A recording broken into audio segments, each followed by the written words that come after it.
Academy, and I'm very happy to be here with you today.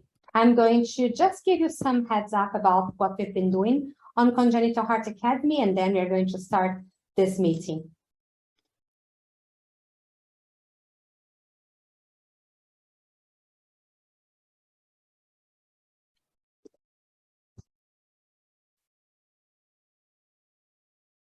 Can you see my screen? For some reason, I'm not able to share. Yes, we can see. Yes, we see very well. Okay, for some reason it's not sharing, but we are going to show this way that it works anyway. So welcome to this meeting, and I'm going to invite all of you to follow us on social media and to subscribe to our YouTube channel. On the YouTube channel of Congenital Heart Academy, we have a lot of nice things. We have more than 100 webinars related to congenital heart diseases there. So please follow us there. We just uploaded this amazing symposium that happened earlier this year. So it was a symposium made from our colleagues from SickKids about CCTGA. It was a 2-day symposium. So the complete recording is now on the YouTube channel of Congenital Heart Academy. Please take a look. I'm sure you're going to learn a lot. So we're going to invite you, if you're interested in echo and the correlations between morphology and echocardiography, please watch this webinar. It's going to be on the 18th of October with our dear Norman Silverman. He's going to talk about the VSD for us. And then on the 21st, Dr. Mary Cohen is going to talk about imaging of the most venous connection. This is an echocardiography series that is very good. Please watch as well and share with your colleagues. We are going to have a journal club in partnership with CHIP Network. We are going to talk about a very difficult complication that we have on our cardiac patients. It's about chylothorax. So we are going to discuss a consensus that was published earlier this year, and we are going to have the authors and experts in the field to discuss with us. I'm sure it's going to be very interesting. On the 25th of October, we are going to have the morphology series of Dr. Anderson. That has been amazing. All of the previous ones are on YouTube, so you can take a look, and we are going to have a very nice session. Please follow us. For the cardiac surgeons in training, we have this very nice event from SickKids. You can do a hands-on training. Every month is a different cardiac disease. They send to you whenever you are in the ward a print heart with the disease, and the proctors help you online to do the surgery. So it's very nice for tips and tricks. It's very, very interesting. And this is very interesting for nurse practitioners and junior staff to have this program from SickKids as well. It's a 1-year program. It's very, very interesting. You're going to learn everything about congenital heart defects. And least but not last, I want to invite all of you for the World Congress of Pediatric Cardiology and Cardiac Surgery. That's going to be next year in Washington, D.C. Please save the date. Please be with us. If we scan this QR code, you're going to go to our website. There you can register for the newsletter and get more information about it. Now I'm going to show a very quick video about the World Congress, and then we are going to start the event properly. Thank you, guys. Thank you. Dr. Contreras, are you there? Yes, I am. Do you want to share your screen?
Thank you, everybody.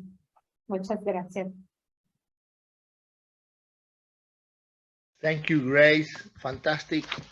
And Dr. Contreras, welcome. Bienvenido, Juan. Good morning to everyone. On behalf of LACES, I would like to thank you first Juan, to we all. cannot hear you. Can you hear me now? Let's go. Let's go. We hear you well. Okay. Good morning to everyone. Buenos días a todos. On behalf of LACES, I would like to say thank you to everyone, especially for our all women speakers. They have a high knowledge in this area. I would like to thank you to attend this and Congenital Heart Academy because he has done many educational stuff and they guiding the way how you can train or you can teach people with worldwide speakers. Our goal, like LACES Academy and LACES, is to bring the knowledge mainly for Latin American people. I'm really happy because I can see many people from different parts of the world, people from Malaysia, people from North America, and many people from South America. Thank you to everyone, and I hope you enjoyed this meeting. And I hope we have more meeting with collaborative meeting with Congenital Heart Academy.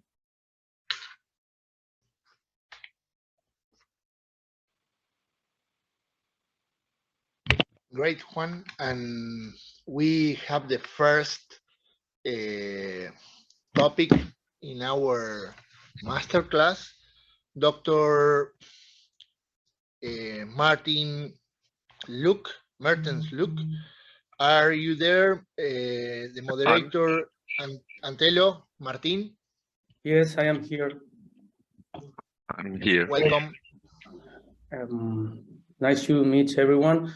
We're going to present, my name is Martin Antelo from Uruguay, and we are now introducing Dr. Luke Mertens, who is a staff pediatric cardiologist. He's also director of echocardiography laboratory and co-director of pulmonary hypertension program at Sick Kids in Toronto. He's also full professor at the University of Toronto in the Department of Pediatrics, and he's going to discuss timing and indication of surgery in the Ebstein anomaly in different ages.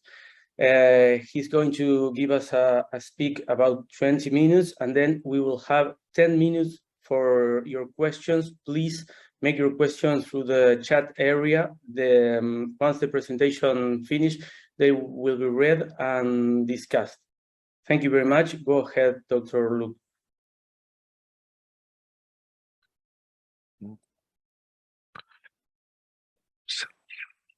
Can you see my screen?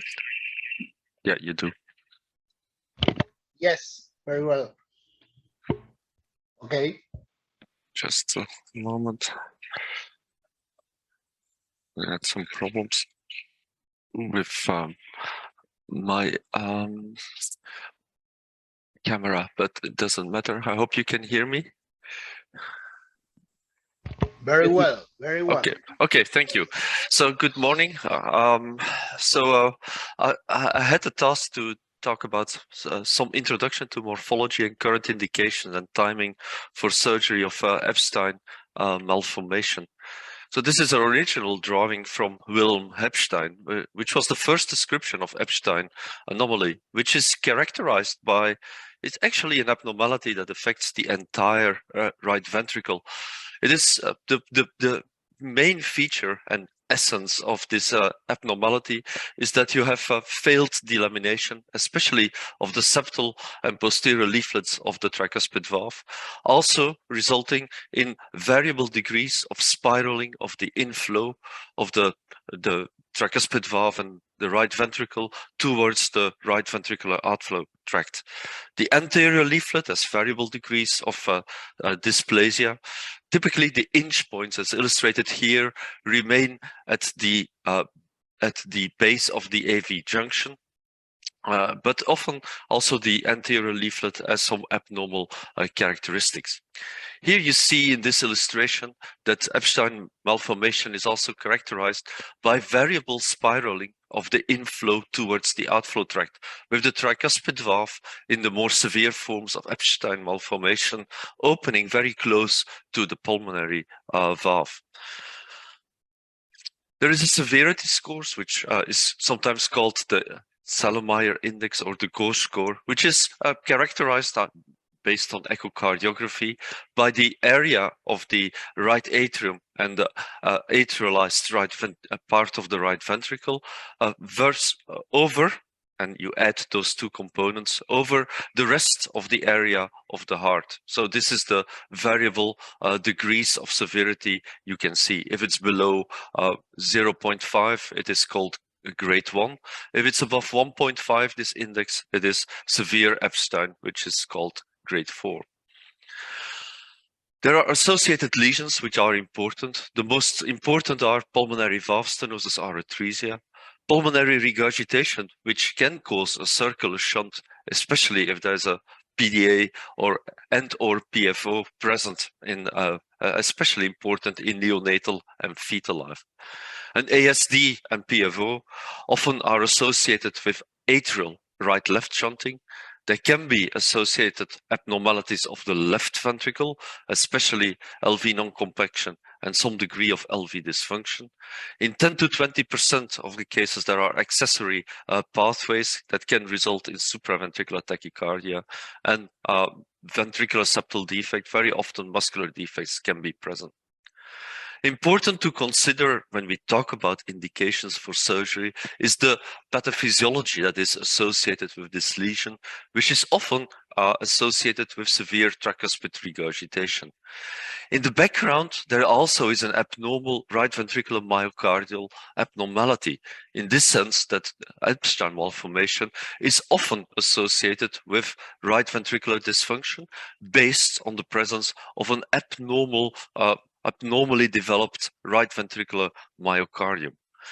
Additionally, to take into account is that you have an atrialized portion of the right ventricle due to the displacement of the inferior and septal leaflets. That atrialized portion is not an active component in cardiac output, but serves as a passive conduit.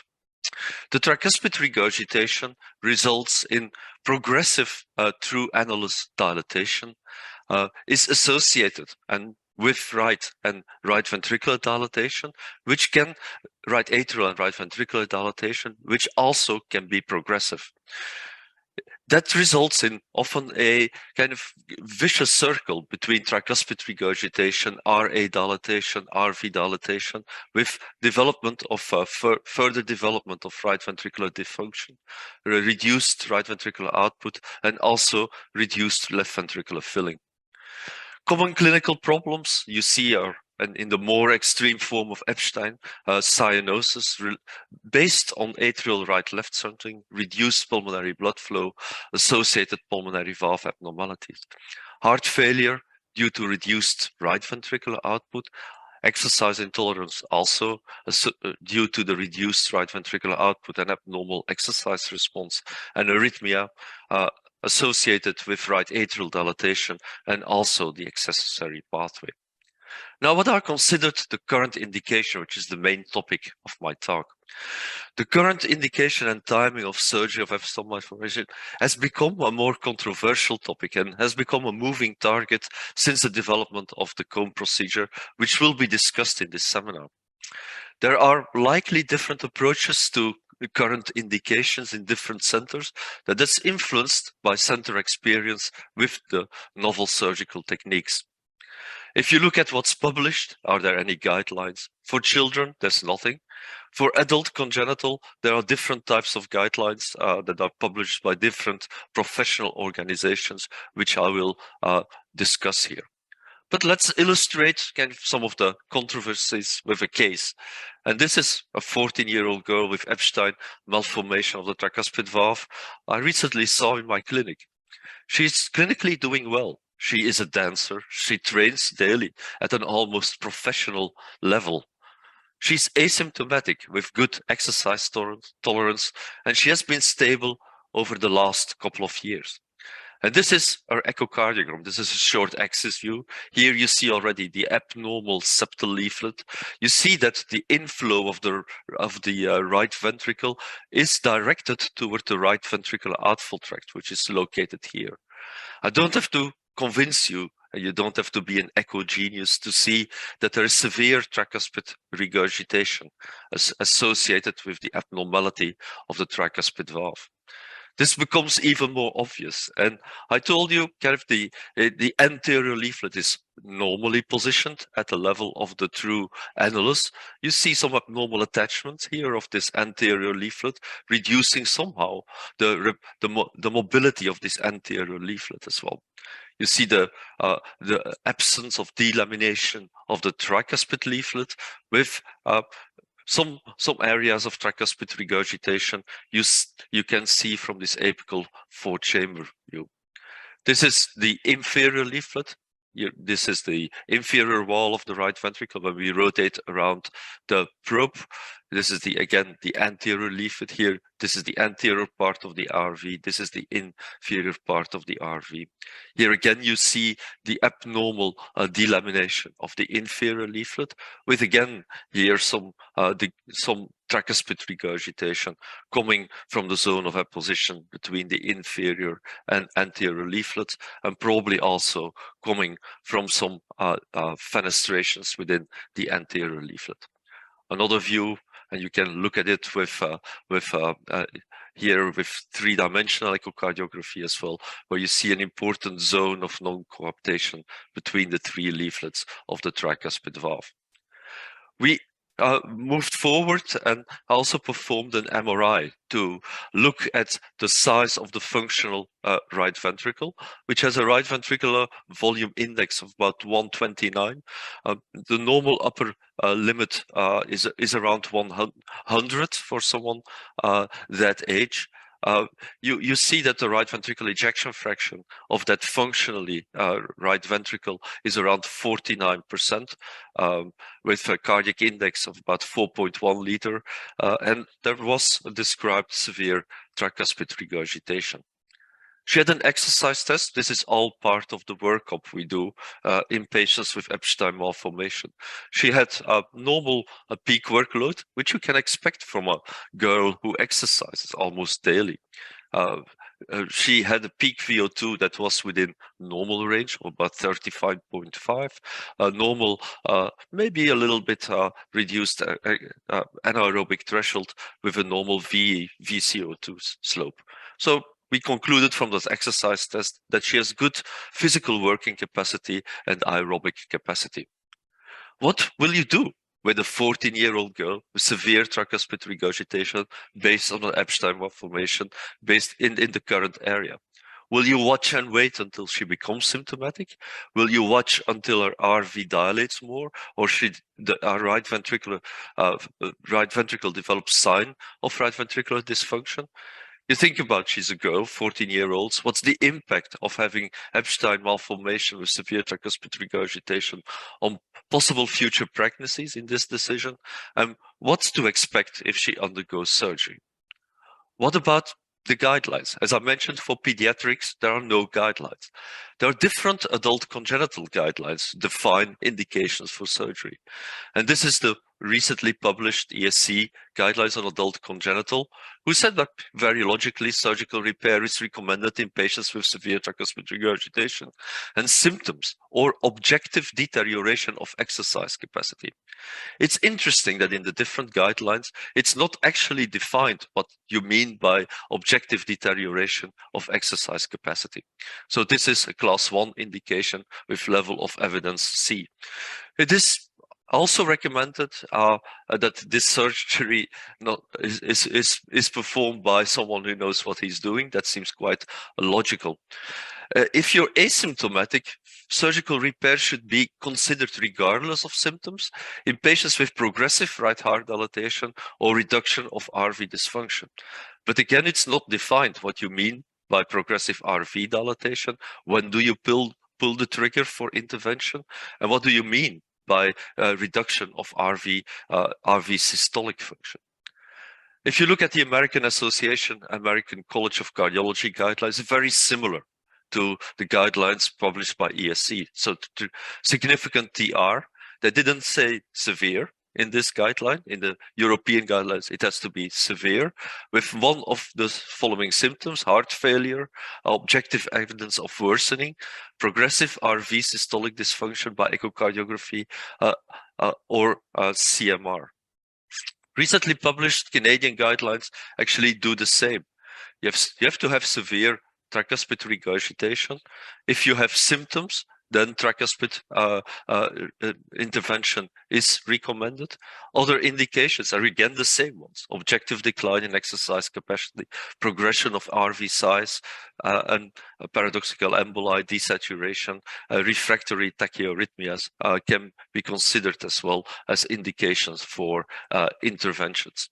In patients who are asymptomatic, you basically do medical therapy and surveillance. So if you look at all those guidelines, at least you need to have moderate to severe tricuspid regurgitation associated with the Ebstein malformation.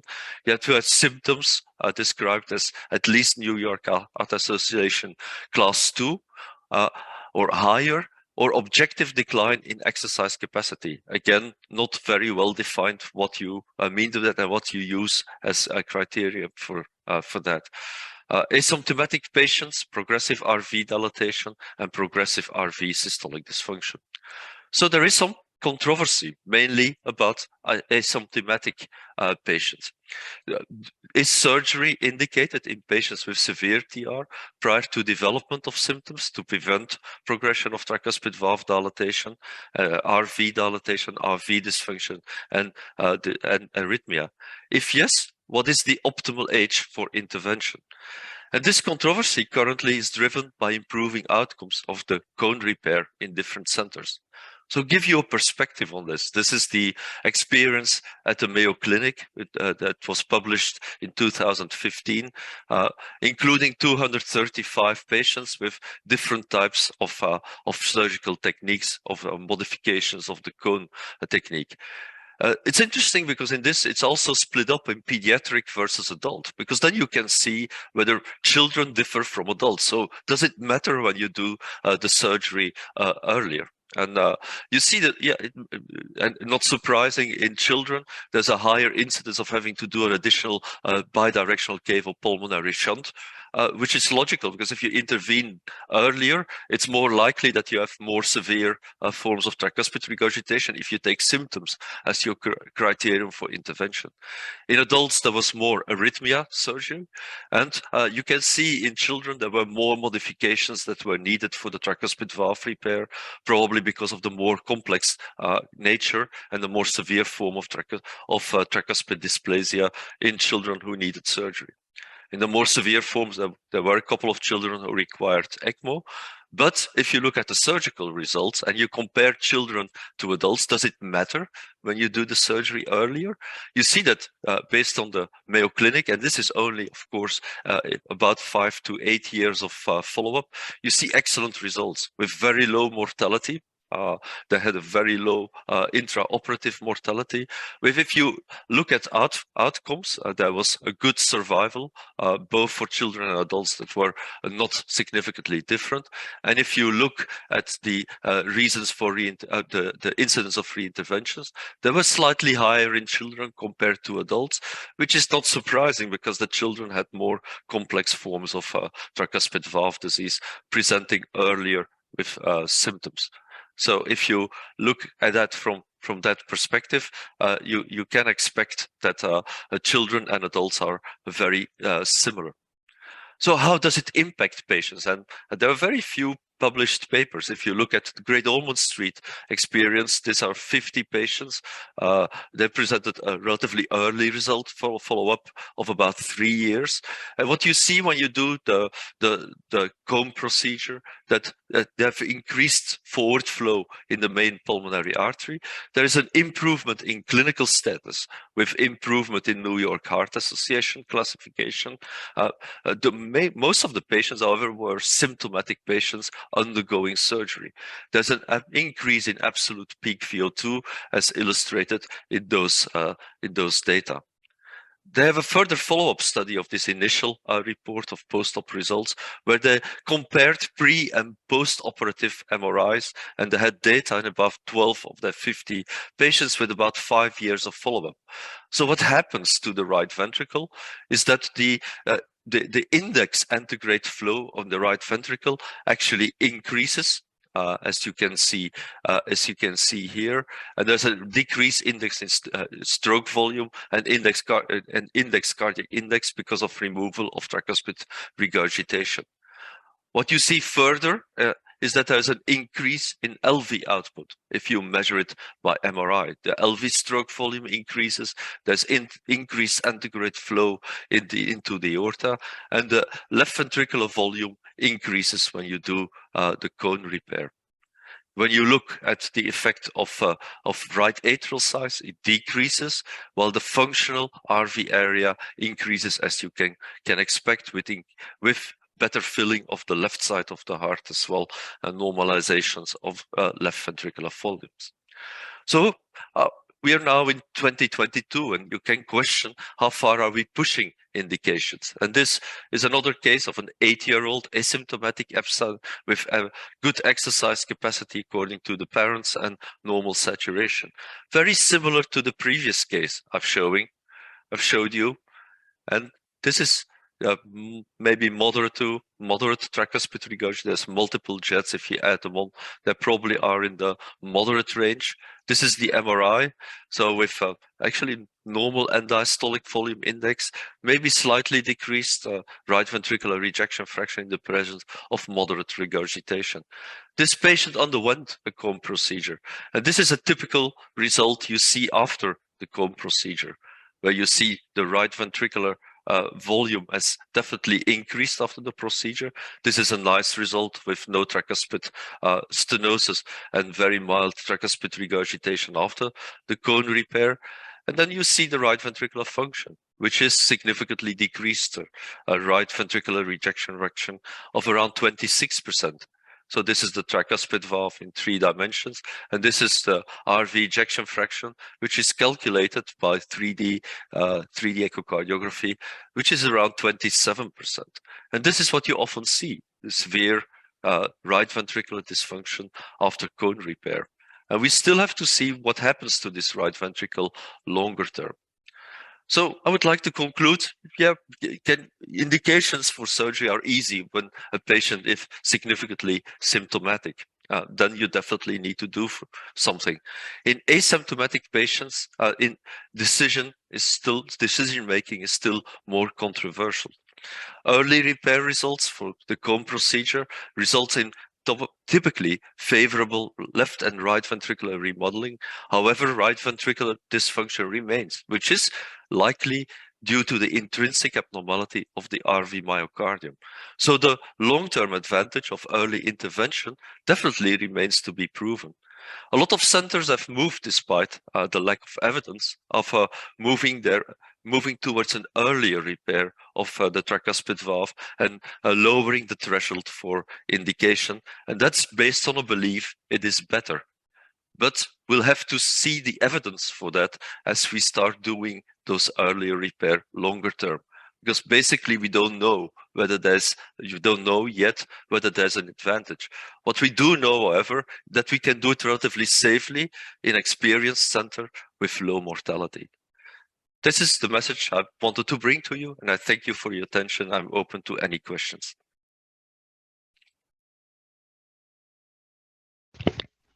Okay, thank you very much, Dr. Mertens. We'll have now about 10 minutes for questions. If anyone wants to ask anything to Dr. Mertens, please write it down in the box chat and we'll read it right away. Here, Dr. Tarek Al-Sayeb asked if you have MRI for every patient. Yeah, that's a very good question. We indeed for cone operation. Yes, we do. We do perform MRI routinely before the operation. And if you look at the Canadian guidelines, they recommend using MRI in the follow-up, also in adults. I think there's an advantage because it allows a nice 3D representation. You have functional data, you have quantification prior to the surgery, which allows also for further follow-up. I think also for proving, because as I said, the NFL, we lowered the threshold for intervention in our center, and I think in different centers across the world. I think it's important we document that by collecting good data on the impact of intervening earlier. MRI is definitely a better technique compared to echocardiography for getting good quantitative data. So this is also one of the reasons why I think it's important to do it. And I don't know whether David is on. David, Dr. Barron typically asks us to get the MRI data prior to doing the operation. Okay, we have another question from Dr. Perez. She's asking if a Glenn surgery, it gets better BD function after the surgery. Glenn adds, we rarely need, and if you look at the recent experience, you rarely need a Glenn in patients you operate later. You saw the Mayo Clinic data where you have a higher incidence of Glenn shunts if you do the surgery very earlier, but that's mainly related probably because you have more severe forms of Ebstein you're forced to operate on earlier. And in the Mayo Clinic series, there were a few patients who were only 6 months old. That was the youngest patients in their series. I think centers start pushing for those more severe forms of Ebstein to do it earlier.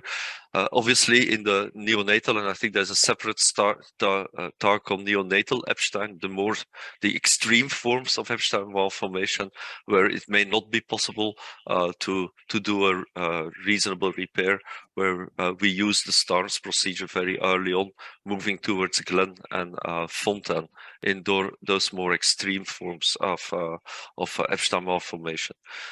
In patients who require a bidirectional Glenn, it's not known yet whether that has a beneficial influence of volume unloading the RV further.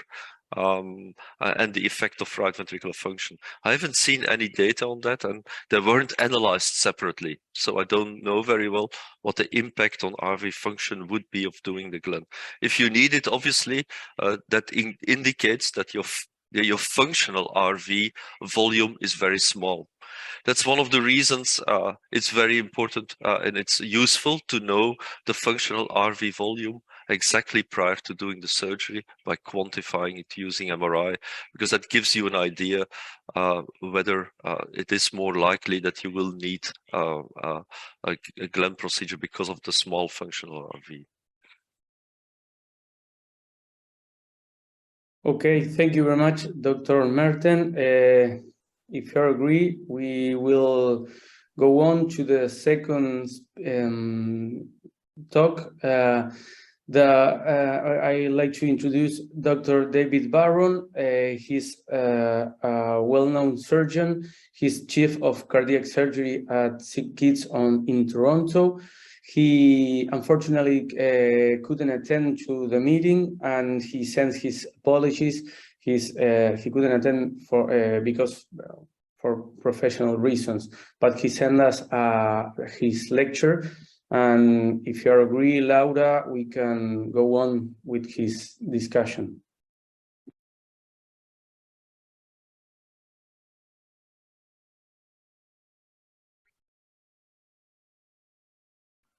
Good morning, everybody, and welcome to this Ebstein Masterclass. My name is David Barron from Sick Kids in Toronto, and I'll be talking about the management of neonatal Ebstein. So thank you very much for the invitation. I'm sorry I can't be with you in person this morning, but I hope you can follow my pre-recorded lecture. Let me just share my slides. So in talking about neonatal Ebstein, it's very different and challenging set of patients and very different management paradigms to those that we will be talking about in the rest of the presentations today. I think this picture is very helpful. It reminds us of the spectrum of Ebstein's anomaly and the fact that it's a disease of the whole right ventricle, not only of the tricuspid valve. And the critical lesion is this spiraling defect of the whole tricuspid valve apparatus in towards the outflow tract. And there is a spectrum in the extent of that spiraling type defect. So it will affect the amount of atrialization of the right ventricle and the effective volume of the functional right ventricle, just as there's also going to be a spectrum in the degree of dysplasia of the leaflets and of the degree of failed delamination.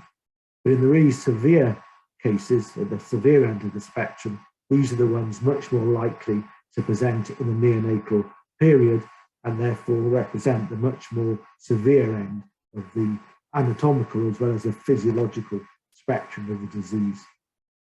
In severe cases, the valve tissue itself can really be almost into the outflow tract and can cause obstruction of the outflow tract of what's already a small right ventricle. And there's no doubt that some of these cases have a genuine hyperplastic right ventricle, which will not be able to support a biventricular circulation. So fortunately, it's rare. And we should remember in this presentation that really true neonatal presentation with profoundly unwell and sick neonates potentially requiring intervention only accounts for 5 to 10% of the whole spectrum of Ebstein's. So these are relatively unusual, and they do represent very much the worst end of the spectrum of the Ebstein anomaly. It is becoming a commoner lesion to be picked up prenatally, and it's interesting that we've found that although the incidence of Ebstein's is relatively small in the spectrum of congenital heart disease, we do see much more Ebstein in antenatal scanning, and that's because it's a very common lesion that causes intrauterine death and fetal loss due to the severe, because meaning we don't really see the really severe spectrum of the disease because it's not really survivable in the fetal life. But we do see these kind of severe cases, as you can see on the bottom panel here, of fetus with high drops and large pleural effusions, all secondary to the Ebstein anomaly. And of course, it is becoming commoner to pick these things up antenatally, and we'll talk about that later. But without doubt, neonatal Ebstein is one of the highest risk neonatal conditions that we are faced with. In the 1990s, neonatal survival was only 15 to 40% even with intervention in that period. So really, it's only in the more recent era that outcomes have improved, really with the evolution of better ICU management and with the use of RV exclusion techniques. But even now, really neonatal survival is around 70 to 80%. And it still reminds us that it is really one of the most difficult physiologies to manage in the neonatal period. Here's a typical chest X-ray from a neonatal presentation of Ebstein. And they'll usually present with degrees of respiratory distress that can be profound and a variable degree of cyanosis. And they may well require resuscitation with ventilation and inhaled nitric oxide and prostaglandin to maintain ductal patency. This X-ray is typical with actually wall-to-wall heart. And so it reminds us that you end up with this negative feedback loop of a very large heart, which in fetal development leads to underdevelopment of the lungs themselves. So the lungs themselves can be small and underdeveloped with small pulmonary arteries, and there may be pleural effusions and ascites on top, which further limit your respiratory reserve in these very sick babies. So they can be really very ill and profoundly ill. But I think the first important message I want to get across is that ideally in these babies, the aim is to stabilize them with conventional intensive care management, with prostaglandin if needed, to ensure the duct stays patent at first, and then hopefully have time to do a thorough echo and assessment, but if possible wait and stabilize the baby in those critical first few hours and days, if their physiology will allow you to do so. Because in fact, if you look at all the sort of neonatal presentations of Ebstein, 60% of them don't need any surgical intervention and will stabilize on medical management alone.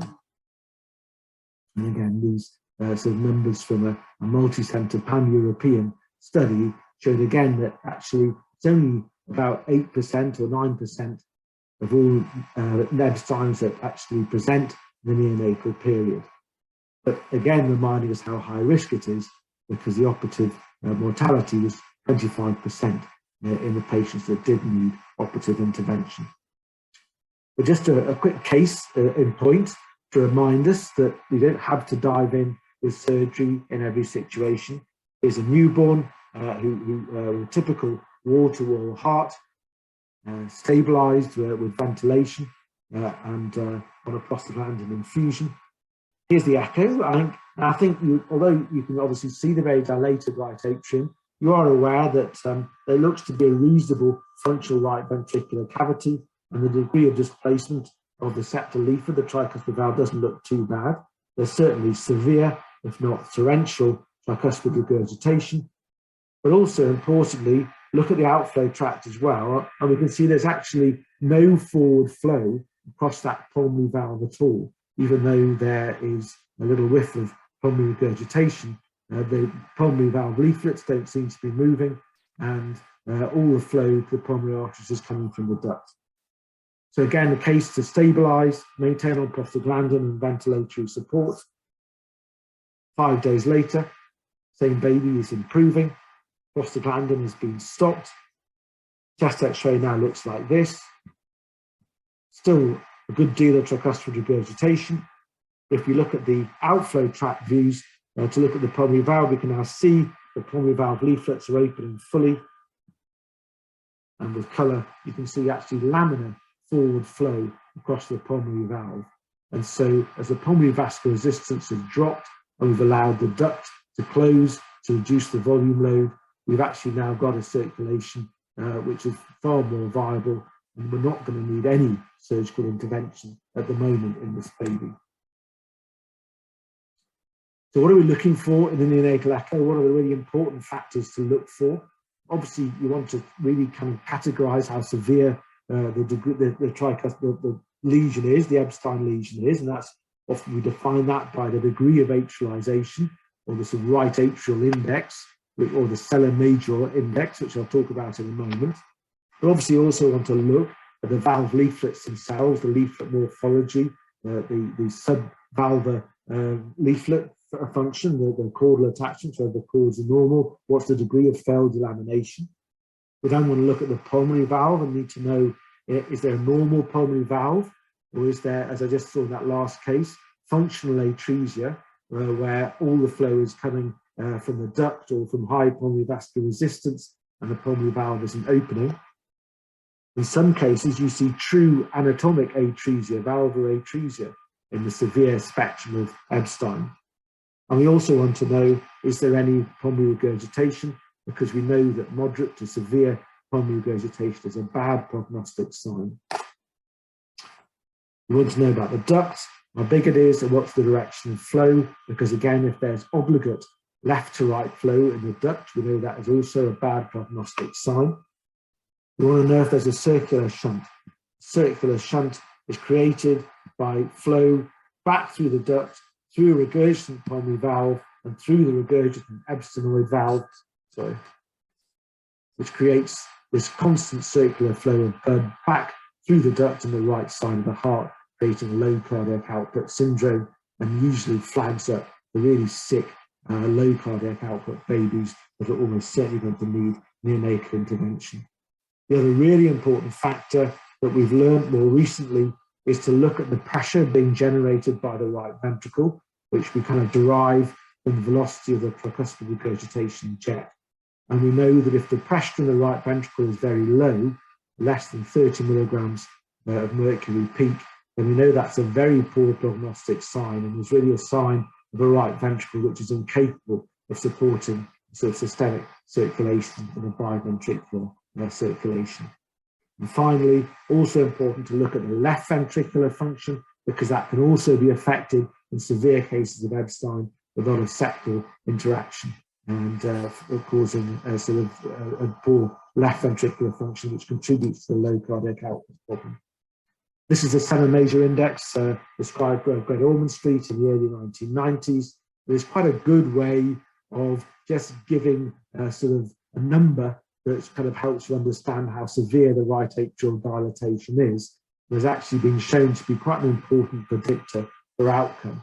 And the idea is that you take, on a sort of four-chamber view, you plot the surface area of the right atrium plus the atrialized right ventricle, and you compare that to the area of the functional right ventricle and that of the left heart, which you add together. So you create this ratio of those two numbers. And in that study done in the early 1990s, you could see that as long as the ratio was less than 1, then your outcome was relatively good. But as soon as the ratio was over 1, then the outcome was extremely poor, even with neonatal intervention. And that particularly with an index of more than 1.5, outcome was very poor indeed. And any baby who had a ratio of more than 1 and was cyanosed at birth carries a very poor prognosis. Now that's changed with better management and with the RV exclusion sort of surgery that I'm about to describe, but it still reflects that these sort of echo-derived indexes are quite helpful to try and understand how severe the Ebstein lesion is. And again, here's a fetal scan, a Senna Major calculation, which again helps in assessing and the risk profile of following patients in the prenatal period in terms of their severity of the Ebstein lesion. So this is a sort of a rough paradigm for how to manage the neonatal Ebstein, bearing in mind that there are patients, a significant number of patients who may require no intervention. So if possible, stabilized, if necessary, on prostaglandin, first of all, to try and get stabilization of the baby, allow the pulmonary vascular resistance to fall. And if you can then allow the prostaglandin to stop and the baby remains well in good cardiac output, then it's unlikely they will need any intervention in the neonatal period. But if they are duct dependent, then you can kind of divide these patients into those who are purely cyanotic, probably due to shunting across the ASD right to left, or are they a combination of cyanosis and low cardiac output, which in fact was the more likely set of patients in this setting of the neonatal Ebstein's. So If it's purely cyanosis with good cardiac output, then a BTT shunt alone or a ductal stent, if the duct is still accessible, may be all they need to balance the three, but that's unlikely. Equally, if you really genuinely feel they've got a very favourable echo in terms of good right ventricular function and size, a right ventricle that's generating good pressure, and you feel the valve may be repairable, then it may be reasonable to attempt neonatal valve repair with usually with the BTT shunt to guarantee enough pulmonary blood flow. And I think it'd be interesting to know what Dr. Da Silva feels about these neonatal repairs, because in general, in the literature, the outcomes of attempting tricuspid repair in the neonate in this situation, remembering that these are often very sick, low cardiac output, very cyanotic neonates, the results of valve repair have been very poor. And usually, the bottom right here, it's likely that in these babies who are duct dependent, cyanotic, and low cardiac output, then really the most successful option in these children has been RV exclusion surgery with a BTT shunt. So the RV exclusion operation was really described by Vaughan Starnes in Los Angeles in the early 1990s, and recognizing that you had these circular shunts and very difficult physiologies to manage. We also recognized that you couldn't simply close off the tricuspid valve and tie off the pulmonary artery, because you'd end up with Babesion blood getting into the right ventricle and creating a sort of cul-de-sac in the right ventricle, so that the right ventricle would become distended and actually obstruct the left ventricle. So it's important, although you seal off the whole tricuspid annulus with a patch of either PTFE or bovine pericardium, that you create a fenestration in that patch just to allow some of the blood to egress in the right ventricle. So the RV exclusion procedure on bypass bicaval cannulation is closing off the tricuspid orifice with a patch, leaving the coronary sinus draining into the right atrium. Atrial septectomy to make sure all the systemic venous blood can get through to the left side of the heart. Ligation of the main pulmonary artery. Plication of the large right atrium to reduce the size of this huge right atrium, and a BTT shunt to provide pulmonary blood flow. And that was the Starnes procedure. If you look, these are his outcomes published in Circulation in 2016, really remembering how high the risk was for these neonatal Ebsteins. It really has got transformed the outcome with 80% survival and right out at 10 years. So it was a very successful procedure. I think if you try to go into details, it's not quite clear what the exact criteria were in the early days, but certainly all of them were duct dependent, and these procedures were done as a lesion of about 7 days of age, so not necessarily done as sort of salvage procedures in the first few hours of life. A few of the patients did have features that we might think now are more favourable in terms of maybe trying to achieve biventricular repair, but the vast majority, clearly, I don't think we would have any doubt, would have had a very poor prognosis without this kind of plan of RV exclusion and creating really a single ventricle circulation. If you look at other outcomes, again, from Ann Arbor here, really, good outcomes from RV exclusion compared to the natural history, and again, reminding that attempting simply valve repair in this group of patients was extremely disappointing. This is just a slight modification by Sunji Sano and Nokiyama, who really followed the same idea of the RV exclusion, but also actually plicated some of the RV itself. You can see the suture line here in the anterior wall of the RV to further kind of exclude or shrink away that useless right ventricle. But again, had very good outcomes using this sort of RV exclusion technique with survivals of over 80%. And that brings us really to the extreme of the neonatal Ebstein presentation, where babies who are really profoundly ill and low cardiac output in the first few hours after birth, and how to manage these patients, because they are really at the extreme of what we can treat, I think.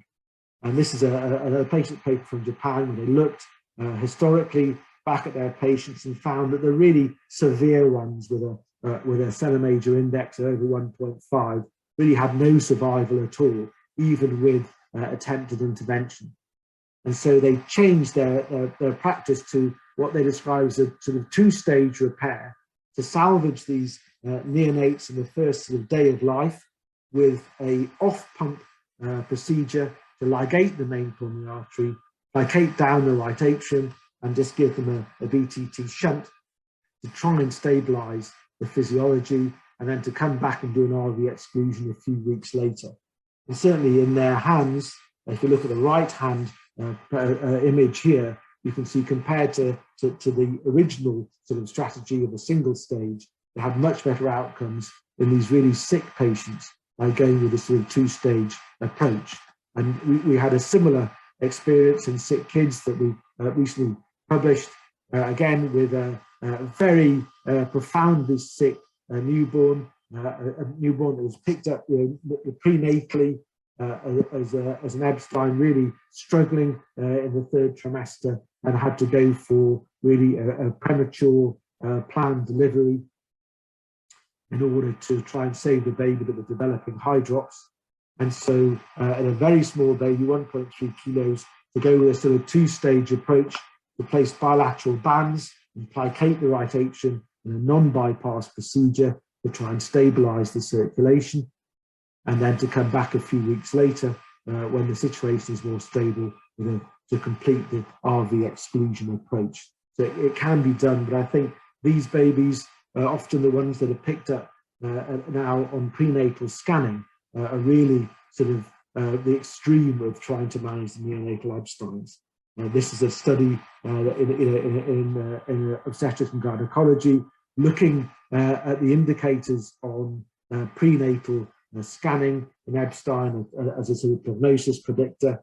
And again, what they found was that, again, this important factor that an RV that can't generate a high pressure carries a very poor prognostic implication for outcome. So RVs that can't generate high pressure, there's associated poor LV function, and if there is obligate flow left to right across the duct, then these patients do extremely badly. And if they had a score here, if you look at the scoring system of 5 or more, there was no survival at all in those patients. And at sick kids, we've kind of modified that to include some other factors that we found to be important, but essentially the same sort of concept that you can kind of look prenatally on the prenatal scans and identify those patients who are particularly at high risk. And if they are in that high risk category, then you can decide, with usually a really, specialized, involved, dedicated team of both fetal medicine experts, obstetricians, and the whole cardiac team, as well, of course, the family themselves, to discuss whether you would want to contemplate a planned early delivery and really a salvage procedure in the first few hours of life. But that really is the extreme.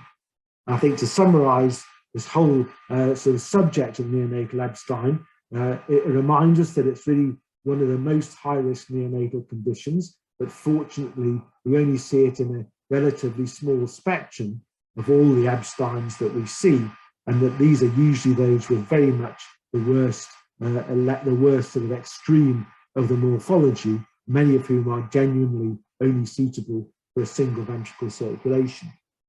But remember the importance, if possible, if you can, to be able to stabilize the babies and wait, try and allow the polyvascular resistance to fall and allow the duct to close, because some patients who even may look profoundly unwell at birth may stabilize and not need any immediate intervention. If they remain duct dependent, that is usually the key thing that will lead them to need intervention. Echo assessment, it really is the backbone of what we use to help our decision making, and all these factors we know are extremely important in deciding whether it's likely that you'll be able to achieve a biventricular repair, or whether you need to really reroute to a single ventricle pathway. And the single ventricle pathway is the RV exclusion procedure, Starnes operation, which really has been very successful in trying to find a pathway through for the sickest of Ebstein's. And really we expect now an 80% survival through after even through to a frontline circulation in these babies. But never to forget that the prenatal diagnosis now is going to predict even higher risk cases where we may need really quite complex planning for neonatal management in those patients that in the past probably never would even have survived the birth.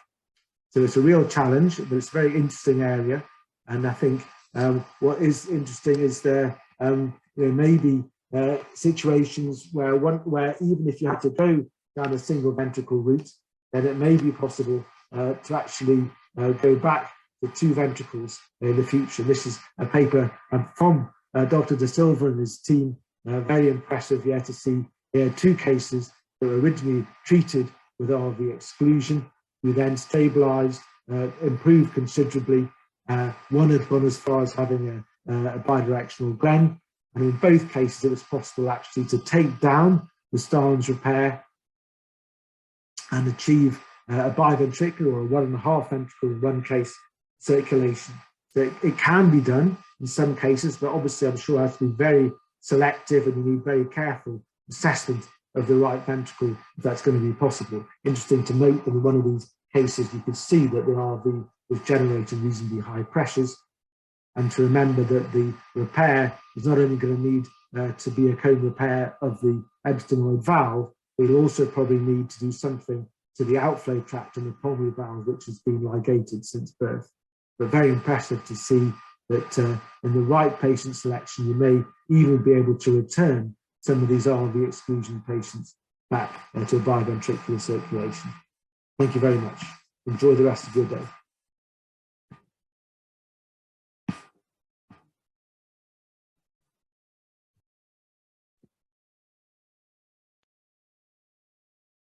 Okay, we would like to thank Dr. Barron for his commitment to this meeting by sending us his pre-recorded lecture. It was a very comprehensive lecture about management of neonatal Ebstein's disease. So we will move forward to the next speaker. I would like to introduce Dr. Tarek Al-Sayed. Dr. Al-Sayed is a pediatric cardiologist at the Children's Hospital of Pittsburgh, and he's also a member of the Ebstein management team. He completed medical school in Damascus, Syria, and he did his cardiac imaging training at Boston Children's Hospital. He will give us a lecture about diagnosis of Ebstein anomaly in pediatric patients. So please go ahead. Good morning, everyone. Can you see my slides? Yes, we can. Excellent. Wonderful. I am so excited to talk to you today. We will talk about the diagnosis of Ebstein's anomaly in the pediatric patients. I'm really delighted to be part of this class. I'm at the Children's Hospital of Pittsburgh. No relevant disclosures to this presentation. So we'll go over the anatomical and pathological features of Ebstein's anomaly. We'll talk about the presentation and then the different diagnostic testing that can be used. And then we'll talk briefly about the classification of Ebstein's anomaly and the correlations between different diagnostic testing. So we'll start with the anatomical and pathological features. As a quick background, the first case of the Ebstein anomaly was described back in 1866 by Dr. Ebstein. In a 19-year-old patient who died with cyanosis, jugular vein distension, dyspnea, and palpitations. And at that time, the diagnosis was done by autopsy after the patient has died. And then fast forward to the 1960s, there was the first successful tricuspid valve replacement. At that time, the surgical mortality was very high at 54%, and the repair was attempted, but without good results. In the 1970s and 1980s, there was the creation of the monocusp to repair that tricuspid valve, and that resulted in a significant improvement in the operative survival. However, the risk of recurrence and the need for reoperation was still very high. And then since the 1990s, Dr. De Silva created the cone operation, and it provides excellent perioperative survival, but also excellent valve outcomes. And now we have like an effective treatment for the Ebstein's anomaly. So just to summarize some anatomical features, there is inferior displacement of the septal and posterior leaflets relative to the anatomical annulus, and the septal leaflet is often rudimentary with only clumps of myxomatous tissue. There is usually large curtain-like anterior leaflet, which extends to the free wall of the right ventricle and has short or no chordae in many instances. There is also, sometimes there will be some fenestrations in that anterior leaflet, and that anterior leaflet may also billow into the right ventricular outflow tract and cause obstruction. It's also a right ventricular disease, so there is often dysplasia and thinning of the entire right ventricle. The ventricle between the anatomical annulus and the hinge point of the posterior leaflet is usually very thin, and this is the atrialized ventricle, while the remainder of the right ventricle is also often thin and has abnormal wall, and that's why it's considered an RV cardiomyopathy. So the inferior displacement of the septal and posterior leaflet is usually more than 8 millimeter per meter square in Ebstein. The normal displacement is less than 8 millimeter per meter square, and that's helpful to remember for borderline cases. It's a spectrum that ranges from only minimal displacement to imperforate membrane or muscle shelf between the inlet and the trabecular portion of the right ventricle. And oftentimes there is a dilation of the true tricuspid valve annulus, which is not displaced, and the right coronary artery will demarcate the annulus and may become kinked during the surgical operation.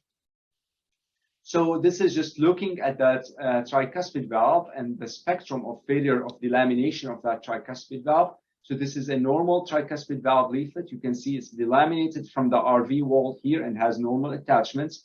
And different degrees of failure delamination, which ends up here where the leaflet of the tricuspid valve is completely fused to the RV wall, causing what we call a tricuspid valve sac with very abnormal attachments to the RV wall as well.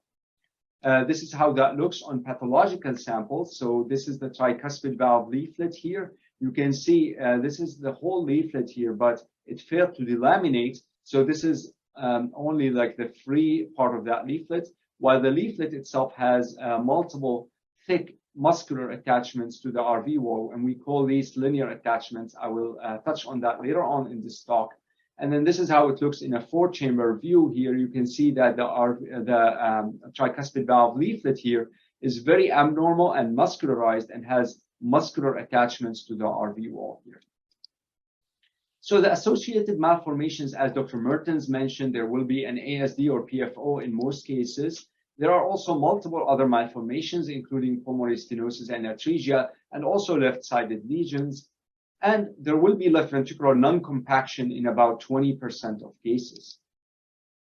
Next, we will talk about the presentation and the different diagnostic testing that can be used in Ebstein's anomaly. So the presentation, as mentioned in the previous 2 talks, is dependent on the age. So in fetal life, severe cases can present with cardiomegaly, high drops, and tachyarrhythmia. In neonates, they may present with cyanosis, congestive heart failure, and marked cardiomegaly. And then in older children, they may have progressive cyanosis, exercise intolerance, and paradoxical emboli and brain abscesses. On physical exam, you may see jugular vein distension, although it's rare despite the severe tricuspid regurgitation, because the right atrium is compliant and the large right atrium engulfs the increased volume and results in less jugular vein distension. Oftentimes, you will have a widely split second heart sound, multiple clicks, and a systolic murmur. And then sometimes you may see clubbing depending on the degree of the cyanosis, especially if the cyanosis is there for a long time. Since we're talking about diagnosis, I will start with EKG. So you can see right atrial enlargement by EKG. You can also see a small R wave in the leads V1 and V2, as you can see in this EKG here. And then you can see abnormal, oftentimes they are bizarre terminal QRS. So you can see in this patient here, you see the terminal QRS is very abnormal. And that's due to infrahysteine conduction disturbance and abnormal activation of that atrialized right ventricle. You can also see first-degree AV block, as you can see in this patient here, due to the massive dilation of the right atrium. And sometimes you can see accessory AV conductions or accessory pathways. And that's pretty common also in Ebstein in about 20% of patients. On a chest X-ray, you can see this like massively enlarged heart, wall-to-wall heart. In other cases with decreased pulmonary blood flow, you can see that there is decreased markings in the lungs due to severe tricuspid regurgitation and decreased pulmonary blood flow. Now, echocardiogram is the main workhorse for diagnosis, as we all know, and the displacement is usually more than 0.8 centimeters per meter square, which is the distance between the hinge point that we see by echo for that septal leaflet of the tricuspid valve and the hinge point of the mitral valve. And we measure that typically from a 4-chamber view. So we make that measurement here. This is helpful in borderline cases. In more severe cases, it's obvious and you don't really need to make this measurement.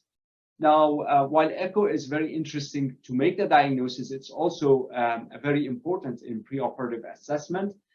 So by echo, we can tell how much leaflet tissue we have, if there is leaflet adherence versus true displacement of that tricuspid valve. We also look at the structure and the attachments of the leaflets, and we look at the valve rotation. We look for the right ventricular dilation and the right ventricular function. So this is an example here of an echocardiogram. You can see by 2D echo that septal leaflet is displaced. There are some maybe abnormal attachment to the septum. And you can see this anterior leaflet here is also thickened and has like very abnormal attachments here. And there is lack of coaptation here in the middle. Now, if we go to live 3D very quick, and this is with the older equipment, even we have now with the better equipment, we get even better images. But you can see that the septal leaflet has clearly some tethering attachments to the septum here. You can abnormal anterior leaflet as well. And you can see there are some abnormal muscle bundles in the RV apex as well. Now, if we rotate this a little bit differently here, we can also see that there are these thick attachments of the anterior leaflet to the RV free wall. And this is where 3D echo can have an additional value to 2D echo. And we can also look on short axis to look at the valve en face and define that there is a lack of coaptation in the center of the valve here.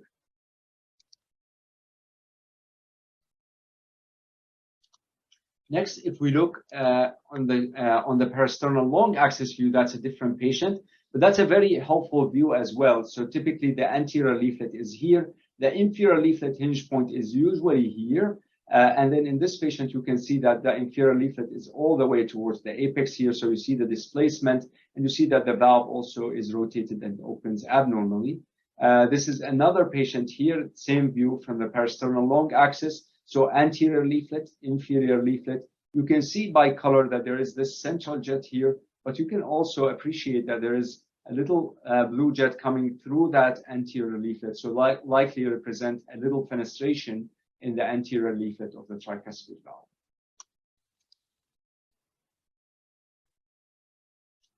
Next is cardiac MRI, and the pros of cardiac MRI is that it provides quantitative assessment of the right ventricle and also provides some flow data and tissue characterization. Obviously, the cons of it is the acquisition time and that it needs a compliant patient, and otherwise you need to use a sedation, especially in the pediatric patients. But this is what we focus on when we get that cardiac MRI. And from Dr. Mertens' talk as well, they also get cardiac MRI in preoperative patients. And it's mainly to look at the right ventricular and atrial size and the right ventricular function. And also we can get some information, 3D information about the leaflet anatomy and the leaflet tissue and tissue attachments and the structure and the attachments of the leaflets and the valve rotation. So these are some measurements we can do by cardiac MRI. So we talked about the right atrial index or the Great Ormond Street index and or the Stellmeyer index. So we can measure that easily by cardiac MRI by measuring the area of the right atrium and the atrialized right ventricle and dividing it on the area of the rest of the heart. We can also measure the cardiothoracic index by cardiac MRI. And this is an inflow-outflow measure, image by cardiac MRI, and we can measure the rotation of the valve. So the normal tricuspid valve, the inferior leaflet, sits where my pointer is right now, while in this very abnormal valve, it's rotated towards the RVOT here. So if we measure that angle here, it gives us an idea of how rotated that valve is. And this has been shown to be associated with dehiscence of the tricuspid valve repair in the literature. I haven't seen it, but it is associated, and it's good to report that also, so the surgeons know what they are dealing with. And then looking at the tricuspid valve attachments, we can also clarify that by cardiac MRI. So this is a normal tricuspid valve here, and the normal tricuspid valve has very thin attachments to the RV wall. We call these focal attachments. If there is Ebstein valve, you can see this inferior leaflet is very thickened and muscular. And you can also see these attachments here, which are also muscular, and we call these linear attachments of the tricuspid valve leaflet. This is the inferior leaflet as well, and you can see these linear attachments as well. And these are, can be identified by pre-op MRI as well. And then we also use the cardiac MRI to evaluate the RV size and function pre and post repair. And as Dr. Mertens mentioned, it's very common. More than half the cases will have some degree of RV dysfunction after the cone operation. And the RV dysfunction is common due to the incorporation of that atrialized portion of the right ventricle into the repair, and also because the RV to start with is very abnormal, and the functional right ventricle is very thin and abnormal. So we actually looked at the pre-op cardiac MRI to try to predict patients who will develop right ventricular dysfunction after the cone operation. And what we found was what you would expect. So patients who had preoperative RV dysfunction were more likely to have postoperative RV dysfunction. Patients with worse cardiac dilation, as measured by increased cardiothoracic index, RV in systolic volume, and Salmeyer index or Great Ormond Street index.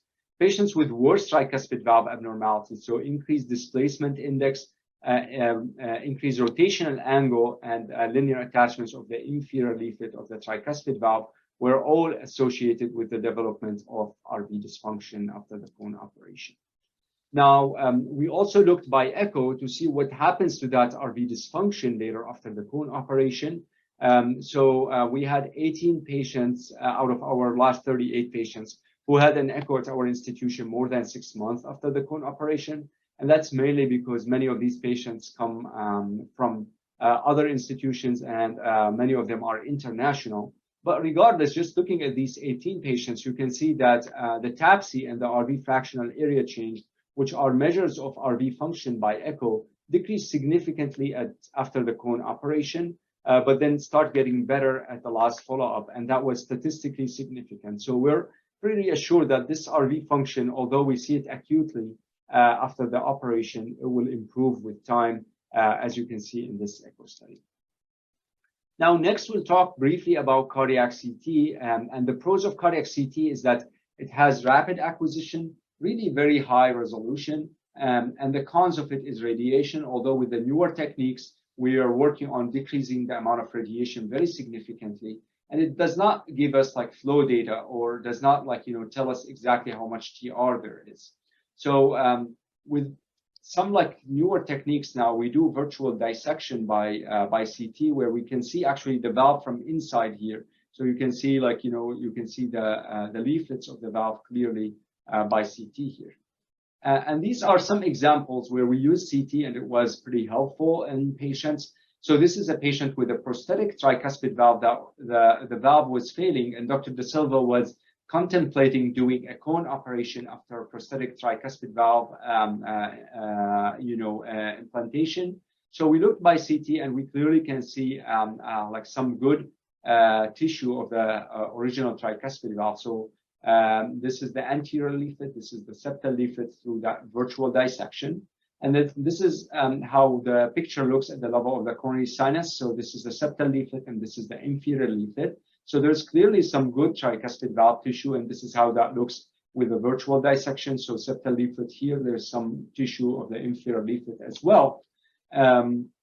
So Dr. De Silva was happy with that and was able to do a cone operation after that tricuspid valve. And then this is another example here of a patient who previously had the cone operation. And you can see that, with this virtual dissection, you can see that cone nicely. You can see the attachments of the cone to the septal leaflet and the RV apex here. So this is just a still frame here. And when you ask Dr. De Silva, how does the cone, how does the cone procedure looks? It literally looks like a cone. So you can see the cone here, and then the right atrium is the ice cream on top. Obviously, for us in imaging, it's a special treat for us when we see the tricuspid regurgitation goes from very severe to trivial or mild after the cone operation. So finally, we're going to talk about the classification of the Ebstein's anomaly. So as mentioned before, you can classify it into mild or moderate or severe based on the amount of displacement, but that can be imprecise. And then there is the right atrial index, as mentioned in the previous two talks, which is very helpful in the newborn here, where less than 0.5 is mild and more than 1.5 is grade 4 or severe. And you can see that was the original paper that described it. But you can also see that it can be challenging to do. Even in that original paper, you can't see the RV free wall very well. So oftentimes you use your clinical judgment rather than the actual number. And this is the table from the original paper here showing that if it's grade 4 or above 1.5, the mortality was very high. There is also other classifications, including the Carpentier classification, which is a surgical classification.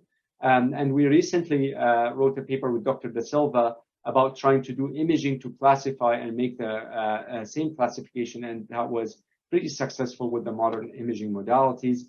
But you can see type A is just mild displacement of that inferior leaflet, while type 4 or type D, is a tricuspid valve sac with very severe displacement of that tricuspid valve, very rotated tricuspid valve, and really small functional right ventricle. And finally, how does these imaging modalities correlate? So here we have a case that came from Singapore, a 12-year-old with Ebstein anomaly and symptoms. And this is his echo from an outside hospital. Here there is severe tricuspid valve displacement. And then when they looked at the tricuspid regurgitation, they actually called it mild to moderate, although there are multiple jets.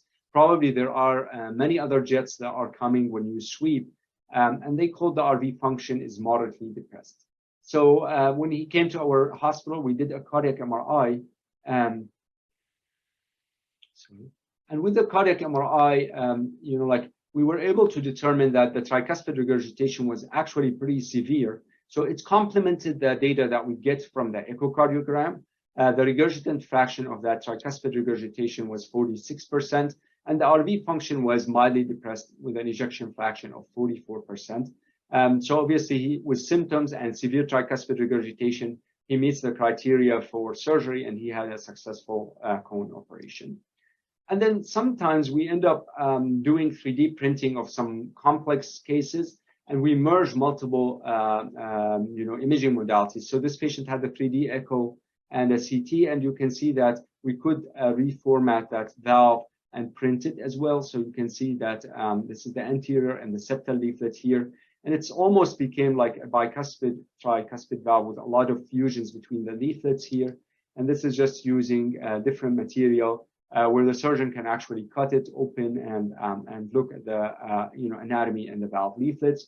And that is up and coming in the near future. And these materials are becoming more accessible and less expensive.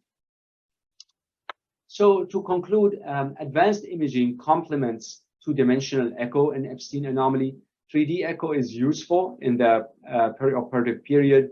Cardiac CT also has a growing role, and cardiac MRI is important for surgical candidacy and preoperative planning in many of our patients. And I think the most important thing is the surgeon cardiologist discussion, which is really crucial, trying to review the images and review the clinical data while making these decisions. And with that, I would like to thank all of you guys for this wonderful opportunity to present and talk to you today. I would like to thank Drs. De Silva, Luciana and Jose for the wonderful work they do, and all of my imaging colleagues. And I'm happy to take questions here.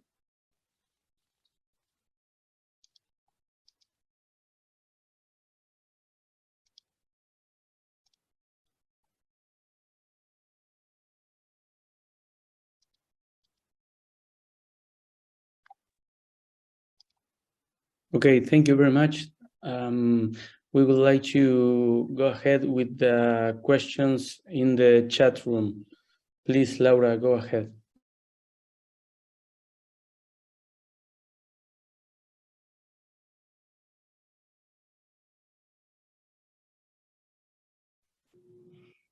Hi, this is Dr. Da Silva. I want just to congratulate you for this beautiful presentation. Thank you, Tarek. Thanks, Dr. Da Silva.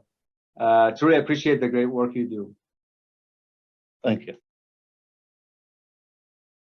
I see some questions in the chat about fetal cardiac MRI for counseling. We haven't been doing it. I know some groups in the United Kingdom have started using fetal cardiac MRI.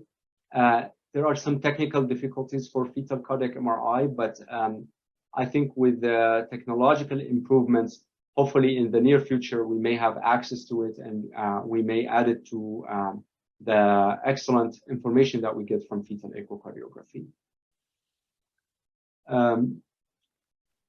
There was another question, and I'm glad that Dr. Da Silva is on the line as well, about post-op RV dysfunction.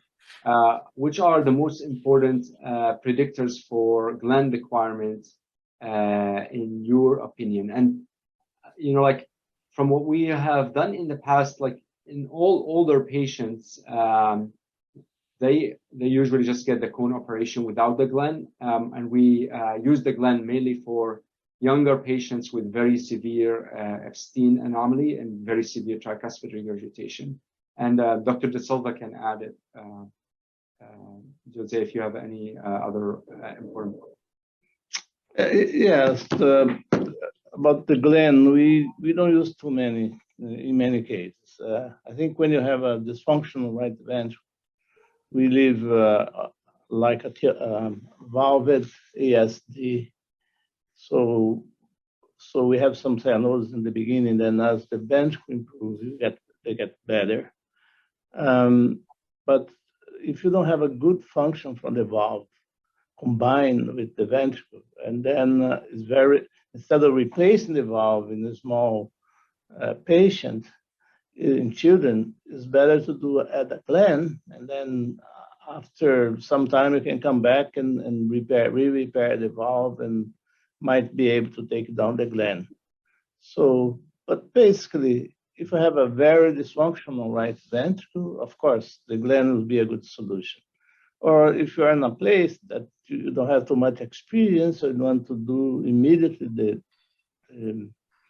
the operation, the cone operation, you can do the gland to improve the patient O2 saturation. And then later on, you can do the cone with much less risk, because you don't depend too much on the right ventricle to keep good hemodynamics for that patient. So basically, we don't use too many. We don't use the gland procedure in many cases. It's just in a few cases, and but generally, if you have a bad RV, is a good solution, because then the RV has to manage only the inferior cave volume, but this is not always a good solution. So sometimes the patient doesn't do well even with that. If the right ventricle gets distended and the septum is pushing toward the left ventricle, so the patient is experiencing low cardiac output, then what you have to do is to add a Stern procedure. You have to occlude the valve partially with the Stern procedure, and that could be a way out of that situation. And the other thing is, if you don't have a good function, the low cardiac output after the colon operation, Ebstein anomaly in general, you have to go on ECMO very soon. You cannot waste time because they deteriorate everything, like the liver, and then you go on ECMO and they develop, vasoplasia syndrome, and they don't do well. Okay, perfect. Thank you very much, Dr. Da Silva. If I understood well, you said that there's no a subset of patients in which you will perform a Glenn procedure. I mean, you actually do the cone procedure and then you assess by the echo and the right ventricular function if you need a later Glenn procedure. And if I didn't understand wrong, you were saying that you prefer actually put the patient on ECMO rather than do add the Glenn procedure if the right ventricle is failing. No, I use the ECMO in case of low cardiac output. You have to have failure of both ventricles. If you have the right ventricle, then might be necessary to go on ECMO, but in that case, I'll do the Glenn first. If that's the situation, I'll do the Glenn first. But if the patient has biventricular dysfunction, sometimes that occur, then you have to do, and you have to investigate the coronary artery. That's what we do here. If you have that situation, we go on ECMO and then we do heart catheterization. We got a case here where the right coronary artery was very big, and the patient had dysfunction preoperatively of the left ventricle. So then we put an ECMO and went to the cath lab. So the coronary artery was okay, but was extremely important. It was stretched preoperatively. So, and then the patient recovered in 24 hours on ECMO. But in that case, they have, we put on ECMO if you have LV dysfunction as well. Okay, thank you very much.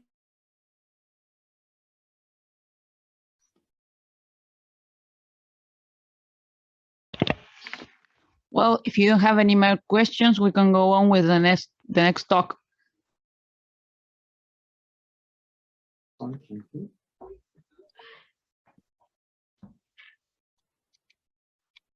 Okay, thank you very much. Excellent presentation. We enjoyed very much, Dr. Al-Sayed. We are following this meeting with introducing Dr. Garcia de Lucis, who is the Chief of Cardiovascular Surgery and Heart Transplant in Hospital Garrahan from Buenos Aires.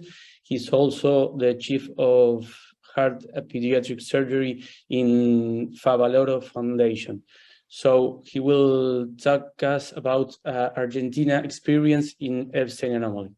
So please welcome and go ahead, Dr. de Lucis. Thank you very much for the presentation. Can you see the screen? No, we cannot.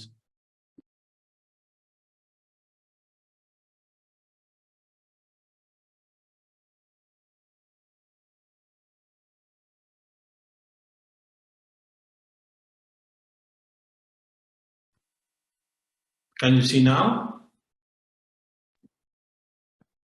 Not yet.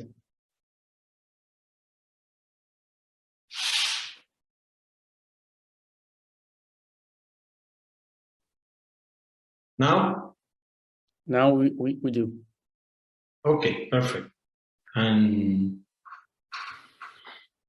okay, thank you very much. I would like to send to the Latin Association and the Congenital Heart Academy to be part of this collaborative educational programs in the Garrahan Hospital. I will speak in Spanish because it's more comfortable for me.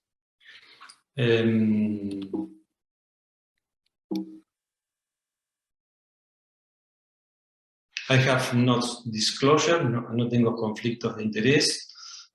Como se vino diciendo en las diferentes presentaciones, la enfermedad de Ebstein desde la vida fetal a la vida adulta, quiero aclarar que no es solo una malformación de la válvula tricúspide, hay una malformación también del ventrículo derecho,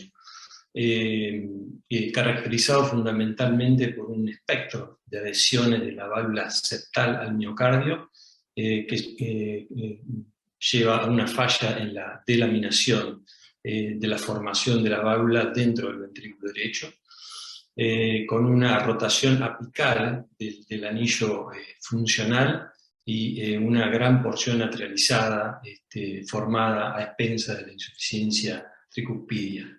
Una válvula anterior redundante con múltiples fenestraciones y ataduras en la pared libre del ventrículo derecho en los tipos más leves de anomalía de Ebstein.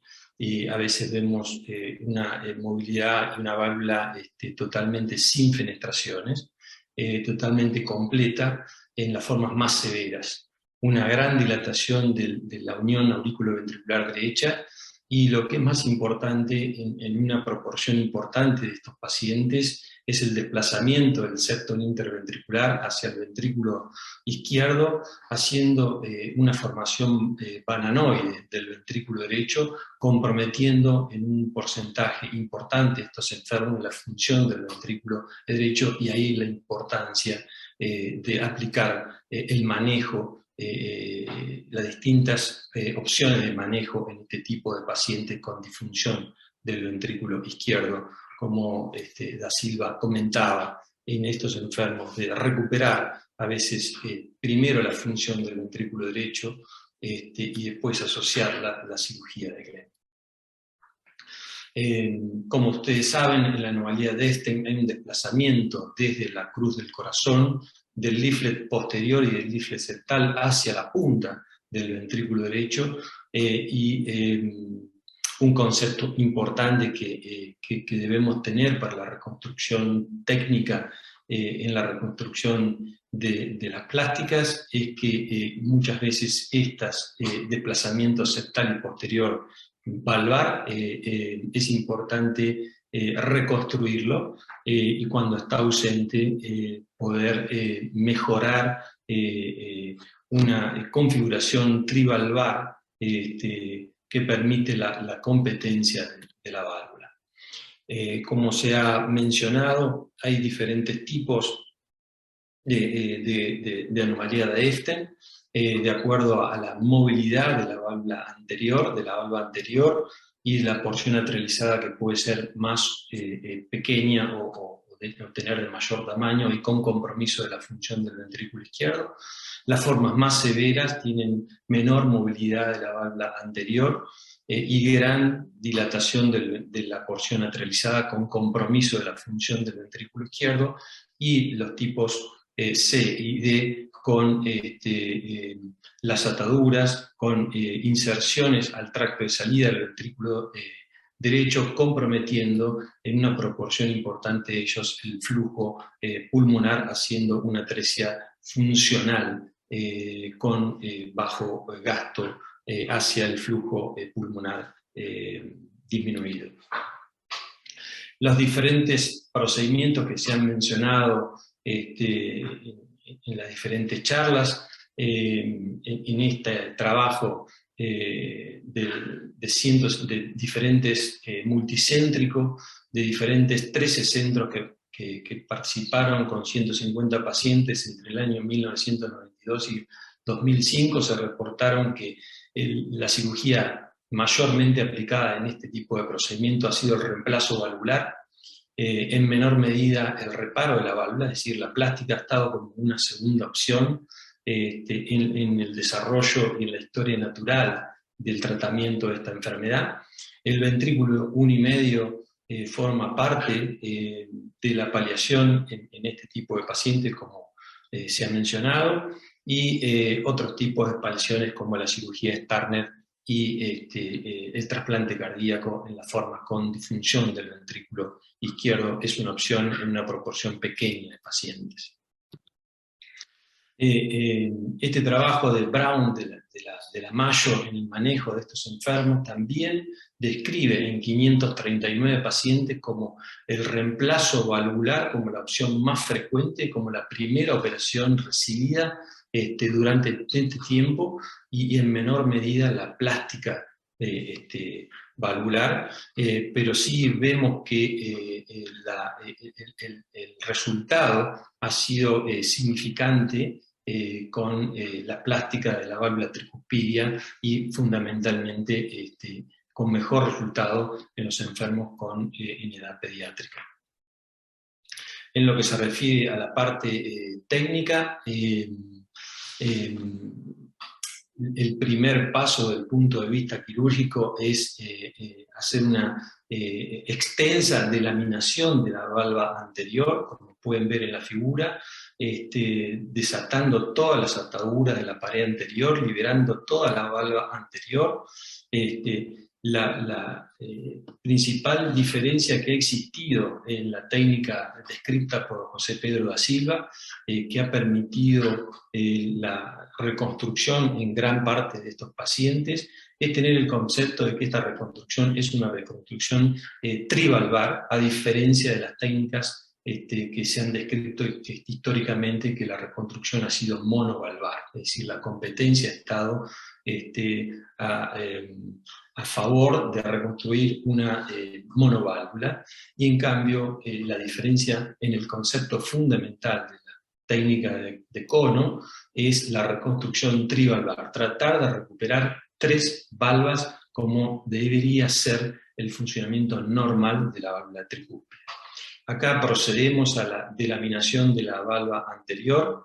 En el siguiente paso, si el paciente presenta un leaflet posterior y un leaflet septal, lo recuperamos, reconstruyendo una valva septal y una valva posterior. Es importante acá la rotación, no es necesario en este tipo de pacientes en que existe valva septal y posterior hacer una rotación de 360 grados, ya con una rotación de 200 grados, 250 grados, es decir, no hay que desprender toda la valva anterior.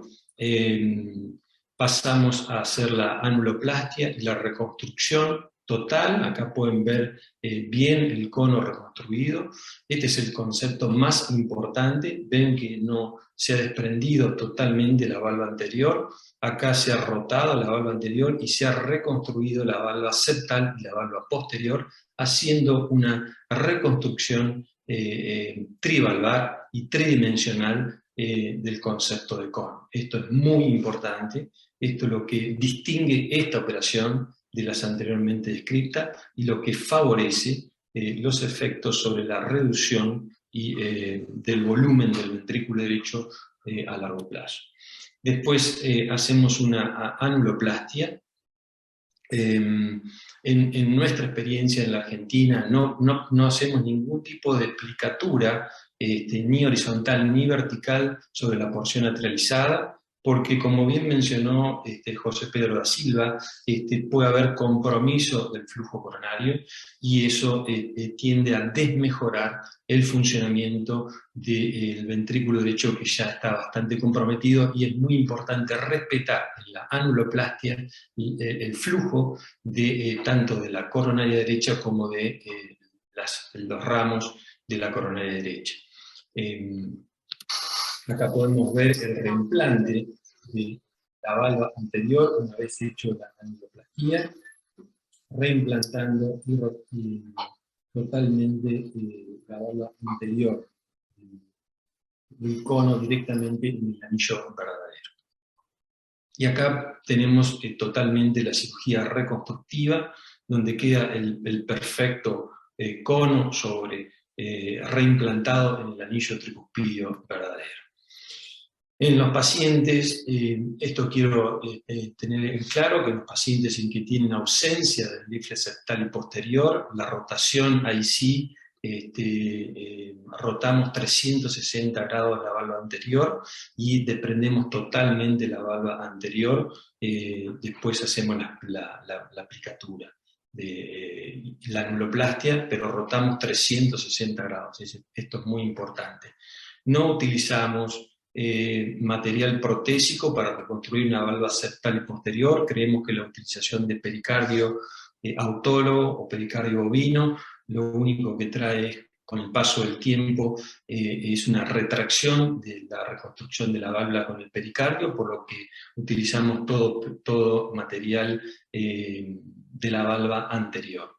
Y si el paciente presenta fenestraciones, realizamos las fenestraciones en la válvula anterior, permitiendo un buen flujo de entrada. Es muy importante que hacer en este tipo de pacientes un control transesofágico, donde medir el flujo de entrada, medir el gradiente transtricuspidio, medir el flujo pulmonar, medir el funcionamiento del ventrículo derecho, el llenado del ventrículo izquierdo y el funcionamiento de la competencia de la válvula tricúspide.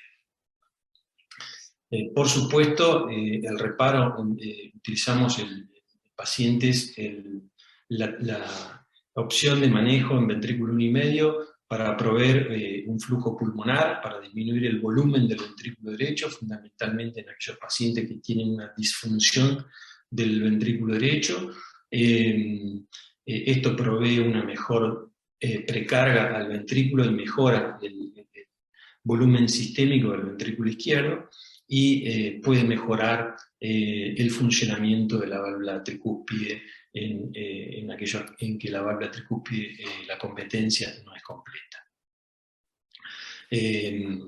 Fundamentalmente indicamos el ventrículo 1,5 en pacientes con una fracción de eyección del ventrículo izquierdo entre 25 y 35%, en pacientes que tienen una fracción de eyección del ventrículo izquierdo menor al 25%, creemos que el trasplante cardíaco es la solución. Hay que tener mucho cuidado, como mencionó José Pedro da Silva, en aquellos enfermos que tienen una función deprimida del ventrículo izquierdo. Primero, recuperar el funcionamiento de la función del ventrículo izquierdo y derecho, y después asociar la cirugía de ventrículo 1,5 en este tipo de pacientes.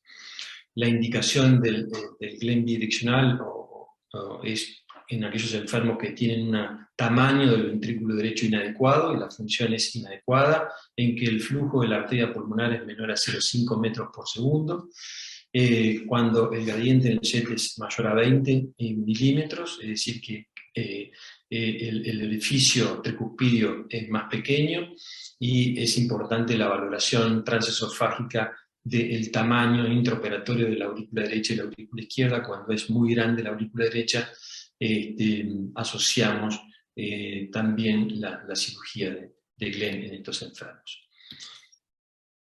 La experiencia más importante que existe en la Argentina hoy se encuentra en el Hospital Garrahan. El Hospital Público Garrahan es un hospital pediátrico donde hacemos 500 a 800 cirugías por año. Tenemos más de 50 pacientes operados menores de 18 años. El resto de los pacientes adultos operados entre 18 y 40 años los hemos hecho en los establecimientos que operamos pacientes adultos fuera del hospital. Solamente en nuestra experiencia, entre el 2012 y el 2022, en 10 años, en 76 pacientes operados, hemos tenido 2 muertes tempranas, en un paciente de 3 meses con una disfunción muy severa del ventrículo, con una tipo D de la clasificación, y en un paciente de 25 años con una disfunción ventricular izquierda y que no pudimos recuperar el ECMO, y la causa fue un bajo gasto cardíaco. No hemos tenido muertes tardías en el seguimiento, solo un paciente hemos tenido que reparar la válvula tricúspide por dehiscencia en el seguimiento alejado. Ninguno de los pacientes han tenido colocación de marcapaso, ninguno ha requerido reemplazo tricúspidio en la evolución. 6 de estos pacientes, fundamentalmente pacientes pediátricos, no hemos hecho en los pacientes adultos cirugía de ventrículo 1,5. Solamente en 6 pacientes hemos tenido que utilizar la opción de ventrículo 1,5 con la cirugía de Glenn, y en 8 pacientes, fundamentalmente pacientes adultos, hemos tenido que asociar la cirugía de MACE concomitante con el procedimiento de la reconstrucción de cono. Los resultados han sido extremadamente buenos, como mejorando la clase funcional de estos pacientes hacia la clase funcional 1 y 2. Y la evolución alejada comparada con el reparo es significante hemodinámicamente, como muestra el trabajo de la Mayo Clinic. La sobrevida, tasa de sobrevida es 97% entre los 30 días y mayor al 90% a los 20 años con la cirugía de reconstrucción de cono. Como conclusión, la anomalía de Ebstein es un espectro de displasia tanto de la válvula tricúspide como del ventrículo derecho. La morfología es altamente variable, no hay un corazón igual al otro. Basado en nuestra experiencia, en la mayoría de los pacientes con anomalía de Ebstein pueden ser reparados con la reconstrucción tipo cono, preservando el funcionamiento trivalvar, es muy importante. Para nosotros no hay ningún tipo de controversia que la plástica valvular en este tipo de enfermos es la opción más aconsejable, particularmente en chicos y en adultos jóvenes. Y quería dejar algunos mensajes. La anomalía de Ebstein es una anomalía rara, es una anomalía compleja, con un amplio espectro en la presentación clínica y en la malformación anatómica. El manejo de este tipo de pacientes es complejo y debe ser individualizado. El tratamiento debe ser específico para cada paciente, conocer la anatomía y el funcionamiento de cada paciente, y debe existir un preciso conocimiento acerca de las diferentes variables hemodinámicas y anatómicas por la que pasa ese paciente para aplicar la mejor opción de manejo en estos pacientes. La anomalía de Ebstein ha tenido históricamente resultados variables con las diferentes técnicas de reconstrucción plástica descrita, pero no hay duda que después de la primera reconstrucción de cono descrita por Da Silva, ha revolucionado el tratamiento de estos pacientes y ha mejorado la calidad de vida de muchos de esta anomalía tan compleja. Con esto termino. Muchísimas gracias. Very well. Muchas gracias, doctor García. Acá el doctor Antelo tiene una pregunta en el chat sobre en qué pacientes vos usarías un anillo prostético para hacer una anuloplastia. Bueno, la utilización de un anillo protésico es una opción en pacientes adultos que se puede utilizar. No ha sido en nuestra experiencia algo que hemos utilizado, pero se puede utilizar un anillo tricuspidio. Creemos que con solo la anuloplastia es suficiente, pero uno puede, si tiene dudas y tiene dudas sobre la anuloplastia, puede estabilizar mejor el anillo tricuspidio con la colocación del anillo, pero no lo hemos utilizado en nuestra experiencia. Pero es una posibilidad. Perfecto. No sé si alguien más tiene alguna pregunta, o if anyone has any questions, want to write in the chat box. Hi, this is José da Silva. I just want to congratulate Pablo De Lucy for the great presentation, the concepts, and also for his results. I noticed that he also patient was too young and the other one that was older. So that's why I think we have to operate an older patient, but I understand that sometimes it's not possible to do. If you have a lot of experience, you still can do younger patient, like 3 months.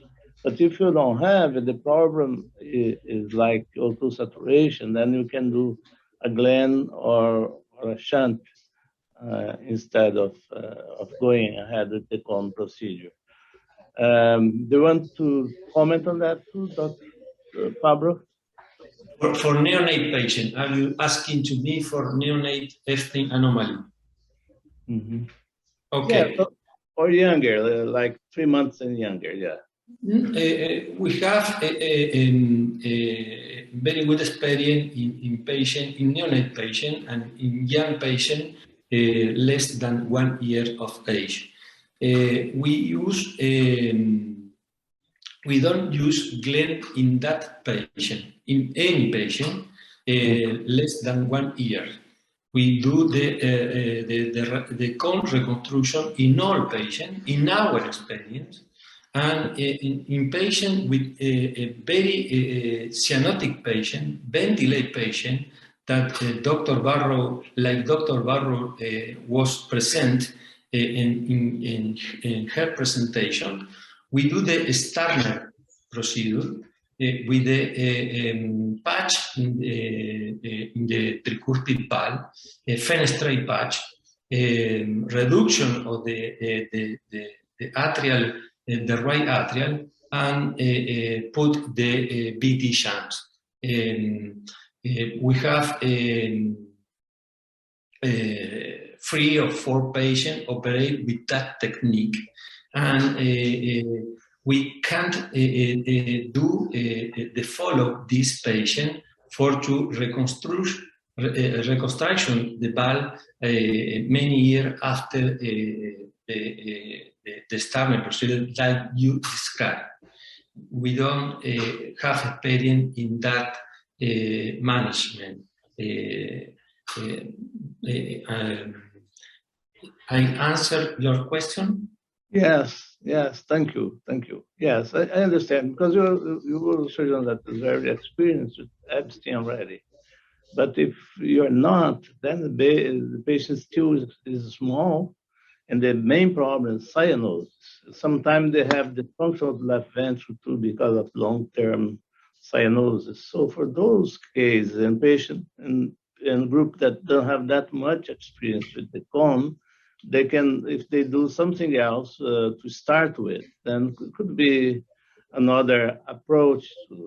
So I just want to open that question, because sometimes it's useful to some kind of service that cannot, do or refer to a very experienced center with Ebstein anomaly. Perfect. We have some experience with the Ebstein anomaly and pulmonary atresia. And in that patient, in 2 of them, I do the reconstruction, the cone valve, and open the pulmonary valve with very good result. 2 patients in that group, they are doing very well. We do the reconstruction and open the pulmonary valve with the plastic of the pulmonary valve, and the patient is doing very well. Okay, thank you. Excellent presentation. Thank you, Pedro. Thank you, Pedro.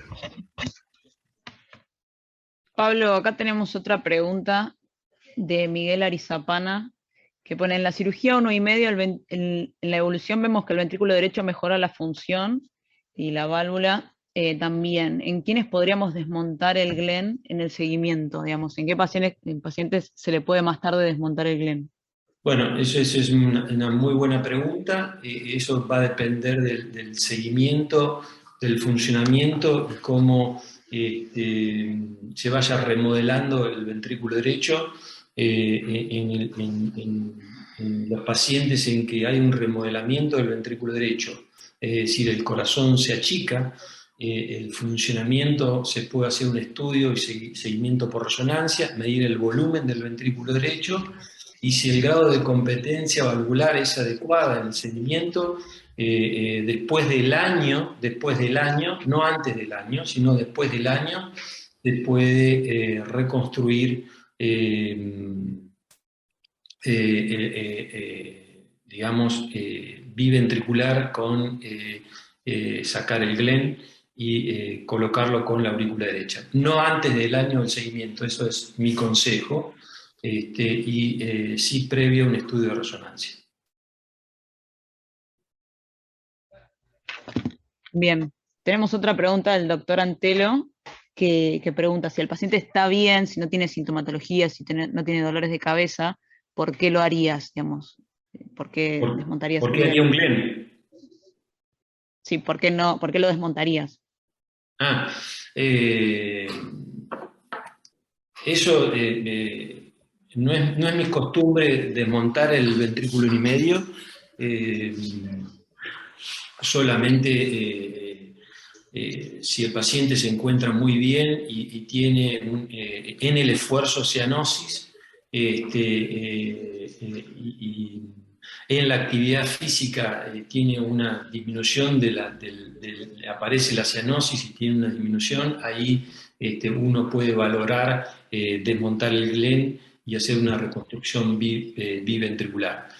Solo si tiene un test de ejercicio que tiene incapacidad en el ejercicio, pero si no lo tiene, no haría ninguna, lo dejaría con un ventrículo 1,5. Perfecto. Well, I think we Any don't have any more question? questions. We'll have a little break and we'll be back 10:30 to the session 2 with Dr. Da Silva. Okay, thank you. Thank you very much.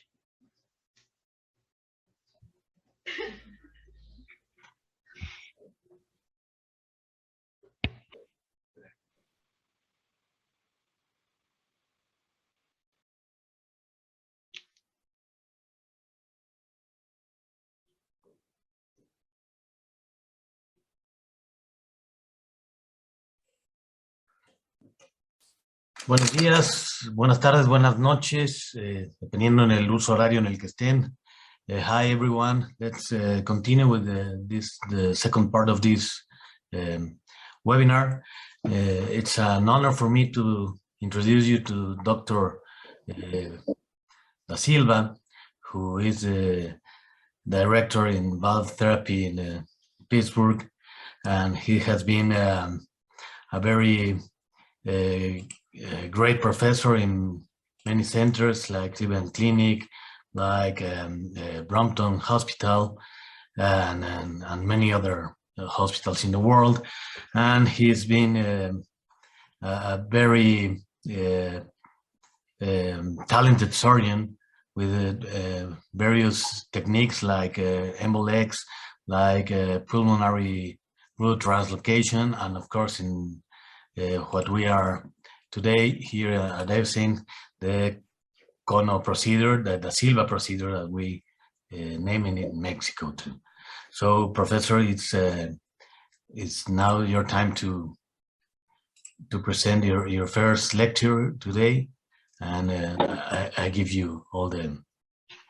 Okay, Dr. Pablo, Dr. Antonio Benita, thanks very much. I want to thank also the organization for the invitation for this important meeting, and especially to Dr. Antonio Benita for the kind introduction. I'll share my screen with you.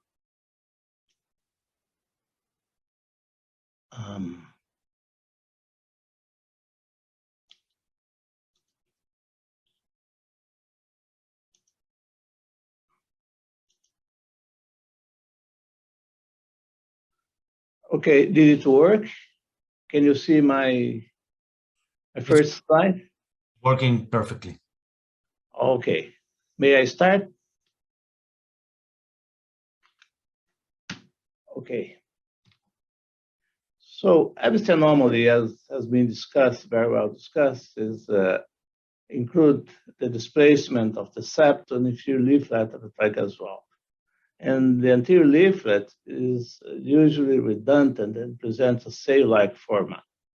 In consequence of this, there's dilation of the true tricuspid anus. And tricuspid valve regurgitation, dilation of the right atrium and right ventricle. As Dr. Pablo De Lucci has explained, there's a great variety of Ebstein anatomy, and he has commented that very well. When we started in 95, so because of that great variety, there's a great variety of technique that was tried before, none of them worked too well. So in 93, actually in 89, we started thinking about the cone. In 93, we had our first patient. So the cone consists and mobilize all the abnormal leaflet of the tracheal valve in a way to reunite the distal attachment in a small area near the apex of the right ventricle. And then construct the cone and place the cone, placate the annulus and the lateralized wall if necessary of the right ventricle, and then reattach the cone in the normal AV junction. This is the first case of our experience. She was 12 years old when she came to us, and Dr. Macruz, her cardiologist, wanted us to do a repair because we had, the only girl in the family, and she was married and things like that. So, and they thought it was very important. So we tried to do the cone on her, and the cone was okay, but has presented some regurgitation after some time. Then 4 years later, we reoperate on her. And here in the middle is the result. See that the valve works very well, just there's a little leakage here, probably a little hole in this septal leaflet.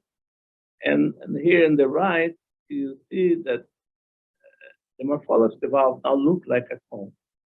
And that's why after that, start calling this operation cone operation. So this is the first tip. You have to, the reason why it didn't work the cone in the first place was because I didn't mobilize the valve enough to control the cone. So because of tension in the tissue, it caused the valve to tear. Here is another case where I have a small septal leaflet. As you see here, the anterior leaflet is nice and big, and then we start by taking the anterior leaflet together with the inferior leaflet, as you see here in this image, and then we make an incision here in the anteroseptal commissure, detaching part of the anterior leaflet and together with the septal leaflet, as you see here. So they are kind of connected, not always like that. Then I rotate the inferior leaflet without with the attachment or without the attachment if they are too short, and combine it with the septal leaflet, making this structure that remains the cone, and then we reattach it, and here you see the appearance is a perfectly competent valve. In Ebstein anomaly, we have an associated conduction system abnormality. In this pathological study, was observed that anomaly V connection happened approximately 50% of the patients, and also that the distance between the AV node and the coronary sign is a little shorter, meaning that the coronary signs are a little bit on the right as compared to the normal heart. So having that in consideration, we very often associate ablation of the anterior aspect of the annulus to prevent like abnormal connection there. And also we complete with a cavo tricuspid ablation line. I think, see if that will show you. So this is the ablation line between the cava and the tricuspid annulus. And this prevents like atrial fibrillation and atrial flutter. And this one to prevent AV conduction defect of WPW type. So normally we complete the incision and then we do this type of ablation in most of the patients. Here is the way we do the cone attachment. So here we say there is the AV node. So whenever possible, we go across the coronary sinus base and then we reattach to the Todaro ligament, to Todaro tendon, like you see here. This prevents heart block. And then the other thing is that we do here the ASD, we do like we put a suture here and pass through it and close it in valvular fashion.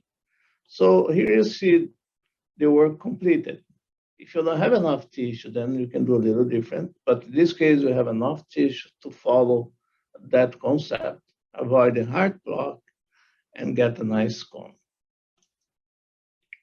This is another example of combination of inferior leaflet with septal leaflet.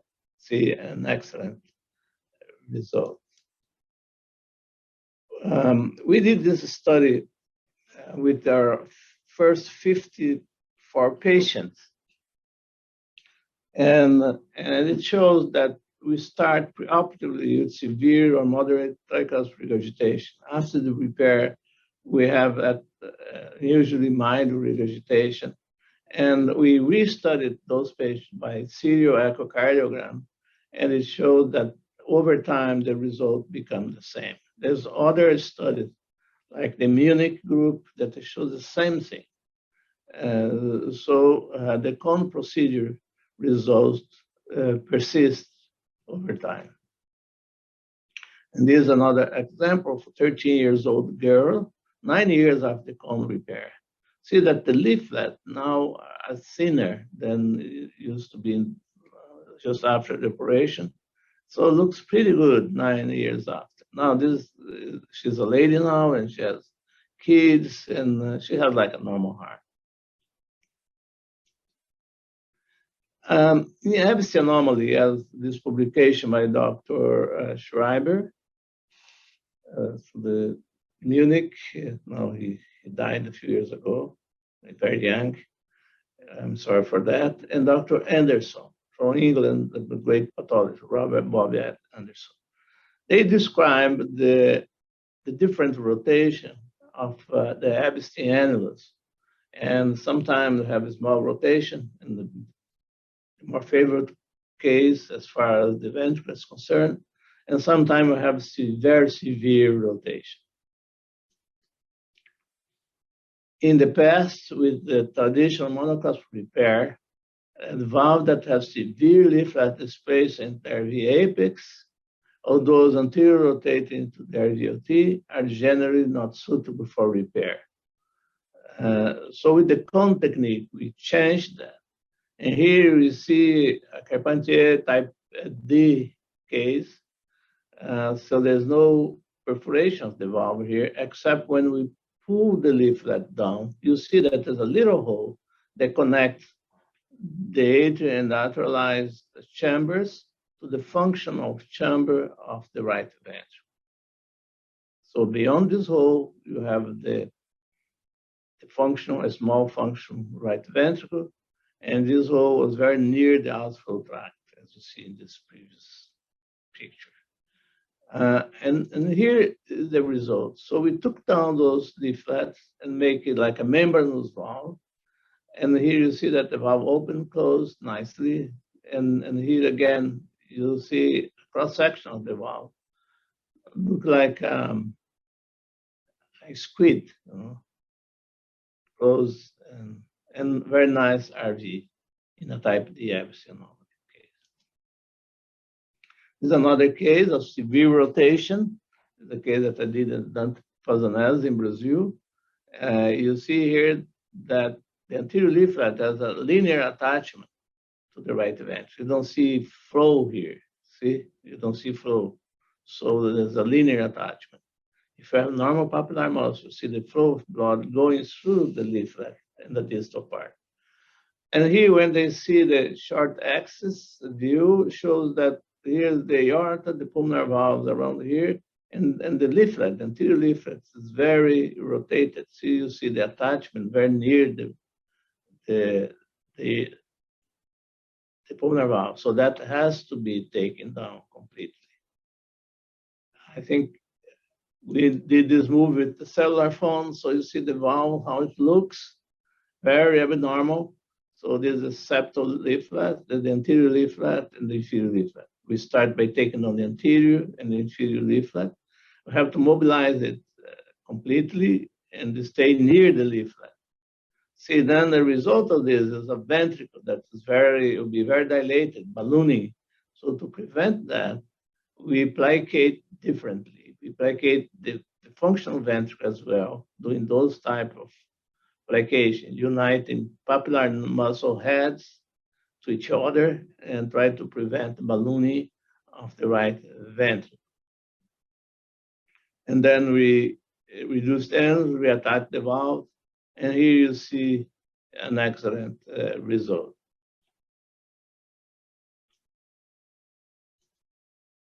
Here's the echocardiogram done later. See that the ventricle is not great, it's still dysfunctional, but the cone works very well. So we did this operation when the patient's 5 years old. So we hope with time, she's doing very well clinically. With time, the ventricle will improve a little bit. And here you can see some of those placations that we did inside the right ventricle. The Mayo Clinic has suggested to put patch the leaflet when you think it's necessary. And here is a patch in the anterior leaflet. I never used that in the anterior leaflet, but I have used it to complete the septal leaflet. And this, when you have a small leaflet, and it's amazing that happens normally in patient has a near normal valve with a very small leaflet. So we cannot use much of this inferior and anterior to complete the septal. So sometimes you need that. It's not advisable, but in some cases you need to do. So this is an example that you have an anterior leaflet, inferior leaflet, almost normal. It's a very small septal leaflet. I will show this operation to you. So this is the anterior, this is the inferior leaflet. The anatomy is not so bad. It's an older patient. There's a gap between the septum and the inferior leaflet. Here was the regurgitation. So here I'm taking down the small septal leaflet. I try to do it take it the most distal as possible by mobilizing even the papillary muscle, I can show here.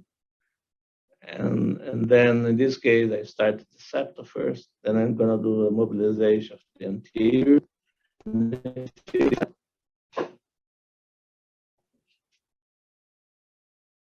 Is the inferior. This is some abnormal papillary muscle. I take it down in a way that it will be near the apex of the heart.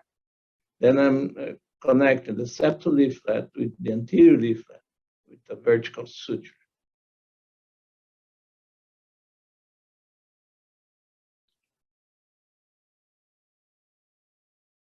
So anterior and septal.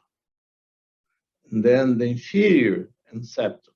So I do the distal part of the valve normally.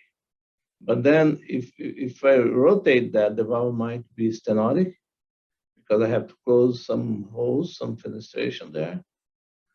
And then I realized after I start doing the valve construction that I better do a patch here. And so since I'm doing a patch, I'm worried that can retract, so I make it bigger than the normal. So it can retract to some extent, but it'll be okay. And in this case, it was a fresh pericardium. So we have done this maybe for 10 years. They don't calcify if they're fresh. Brought out the high treated 2 homologous. I think a good material too. Bovine pericardium will calcify for sure, or deteriorate. So we don't know the final result, but we know that we get excellent function for this valve by using this patch. And we still keep all the normal tissue of the valve. So here we are testing the valve. So it's perfectly competent.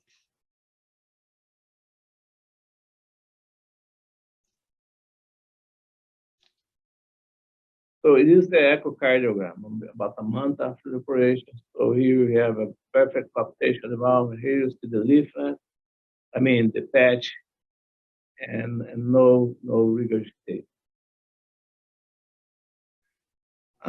We have done the cone operation after the Dennis, after Carpentier,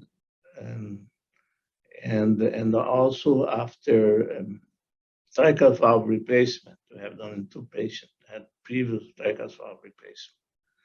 And the hospital mortality for this group has been 0. So this is an example of a Carpentier technique. So this is a patient, when she was 5 years old, she was done the Carpentier technique.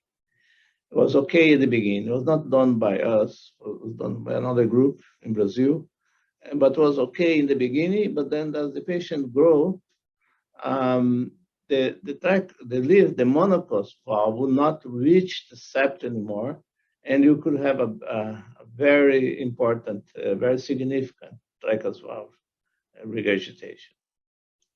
So we reoperate the patient. Here in the left, you see the intraoperative photograph showing the anterior leaflet. There's a cleft here, anterior and inferior, but we found that there's a lot of inside of septal leaflet, and we construct the cone. Now, so here with the Carpentier, you don't see coverage for the septal area, so it's a monocost valve. And here you see the cone that cover everything. And this patient has a nice leaflet. So we could do an excellent cone. And here in the right, you see that the cone is perfectly competent. And this one is Ebstein anomaly of a patient who was 17 years old, and he came to us. And he had a tracheal valve replaced by a myoprosthesis when he was 12 years old. Now he was presenting stenosis and regurgitation. But we noticed that there are tissues in this MRI. There's and the ventricle, the right ventricle, under the prosthesis. See here? So Luciana was doing the case, and she called me. I think we can do it, and we together did the first case where we have a prosthesis and we transform the cone. Here we see after some time, maybe 6 months, he had moderate, mild to severe. But nowadays, he had no regurgitation. Luciana got a new echo that we're going to publish.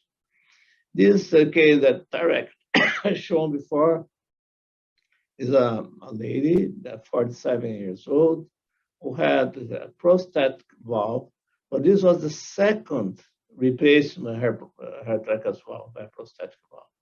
And she had a lot of thrombus there. And then we see the pre-op echocardiogram. You see that the leaflet, one of the leaflet stalk is not moving because of thrombus formation. So here you can see it perfectly. It's just one leaflet is moving. Show had stenosis, severe stenosis.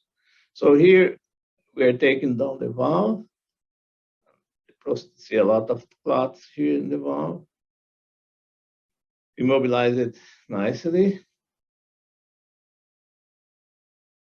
And then you see the septal leaflet there, the anterior leaflet, and the inferior leaflet is there too.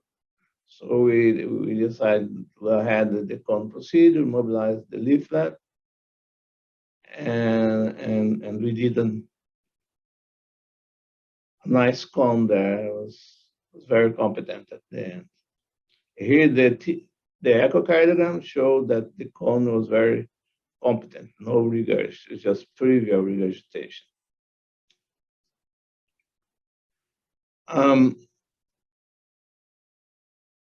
This is just to show another case of 47 years old lady who has will be like a type 1, a type A or type D Carpentier, I think more type B, type IA Carpentier.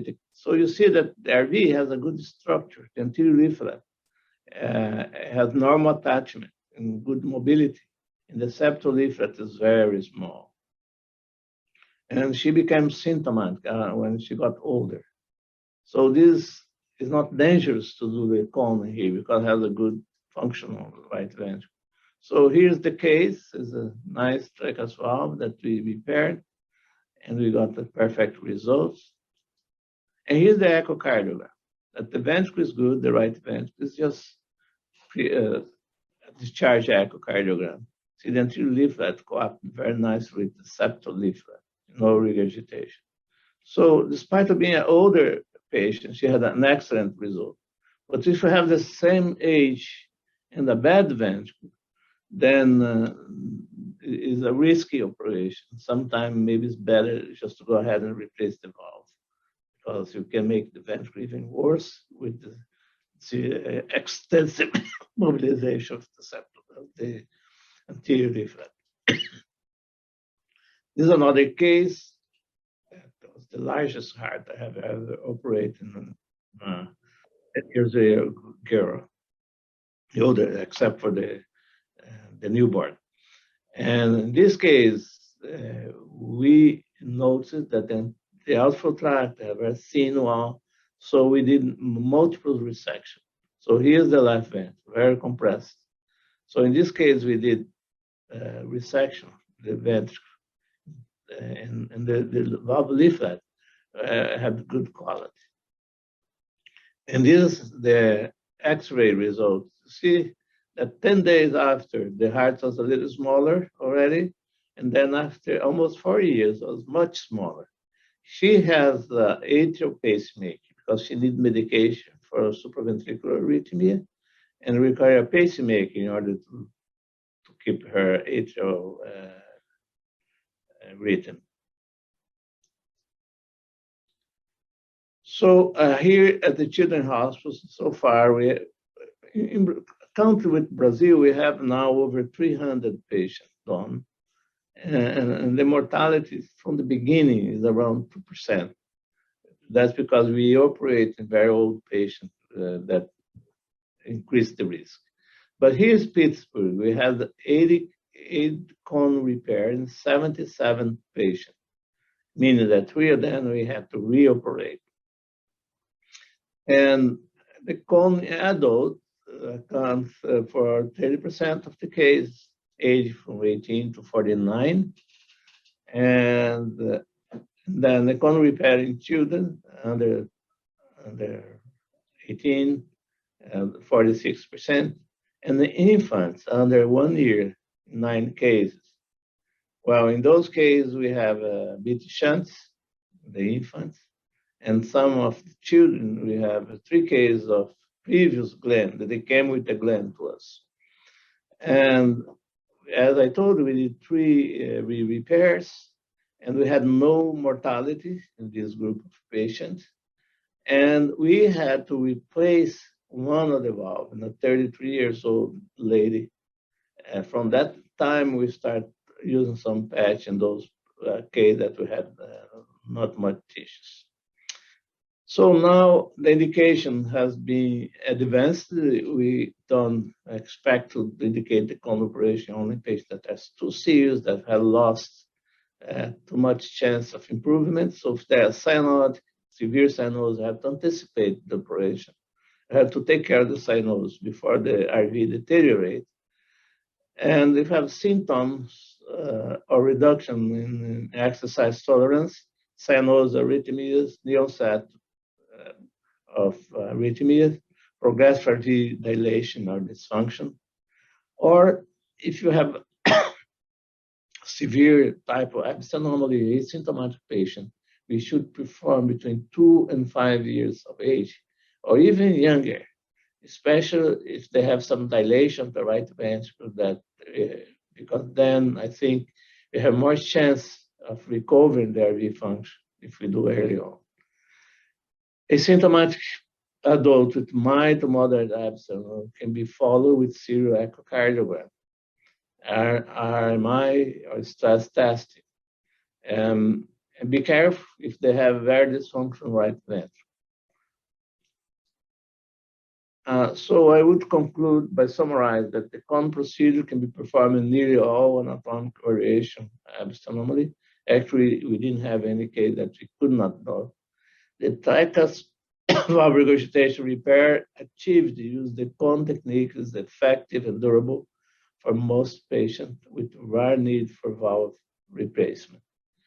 The well-structured right ventricle tend to reverse remodeling after cone operation in all ages. The bad structure and dysfunctional right ventricle remains challenging regarding the surgical and medical management. Possibly respond better to early surgical repair. Thank you so much for listening to me. Thank you, Professor Da Silva. I invite the audience to make their questions on the chat. And Laura, can you read if someone already? Sure. We have a question from you. It says, would you prefer to plicate or resect the lateralized portion of the ventricular BD? Well, in my whole experience, I resect just once. But this is an excellent question, because one of the problems is that you have to take care of the coronary artery. You cannot bend it, kink it. So I advise if you have a large annulus, you have to plicate in many spots, like the anterior septal commissure, the anterior part of the annulus, and also in the inferior septal part of the annulus. So, and then you plicate. In the past, I used to do running suture, double running suture, getting only the endocardium. I still get only the endocardium, but especially in small patients, I do interrupted suture.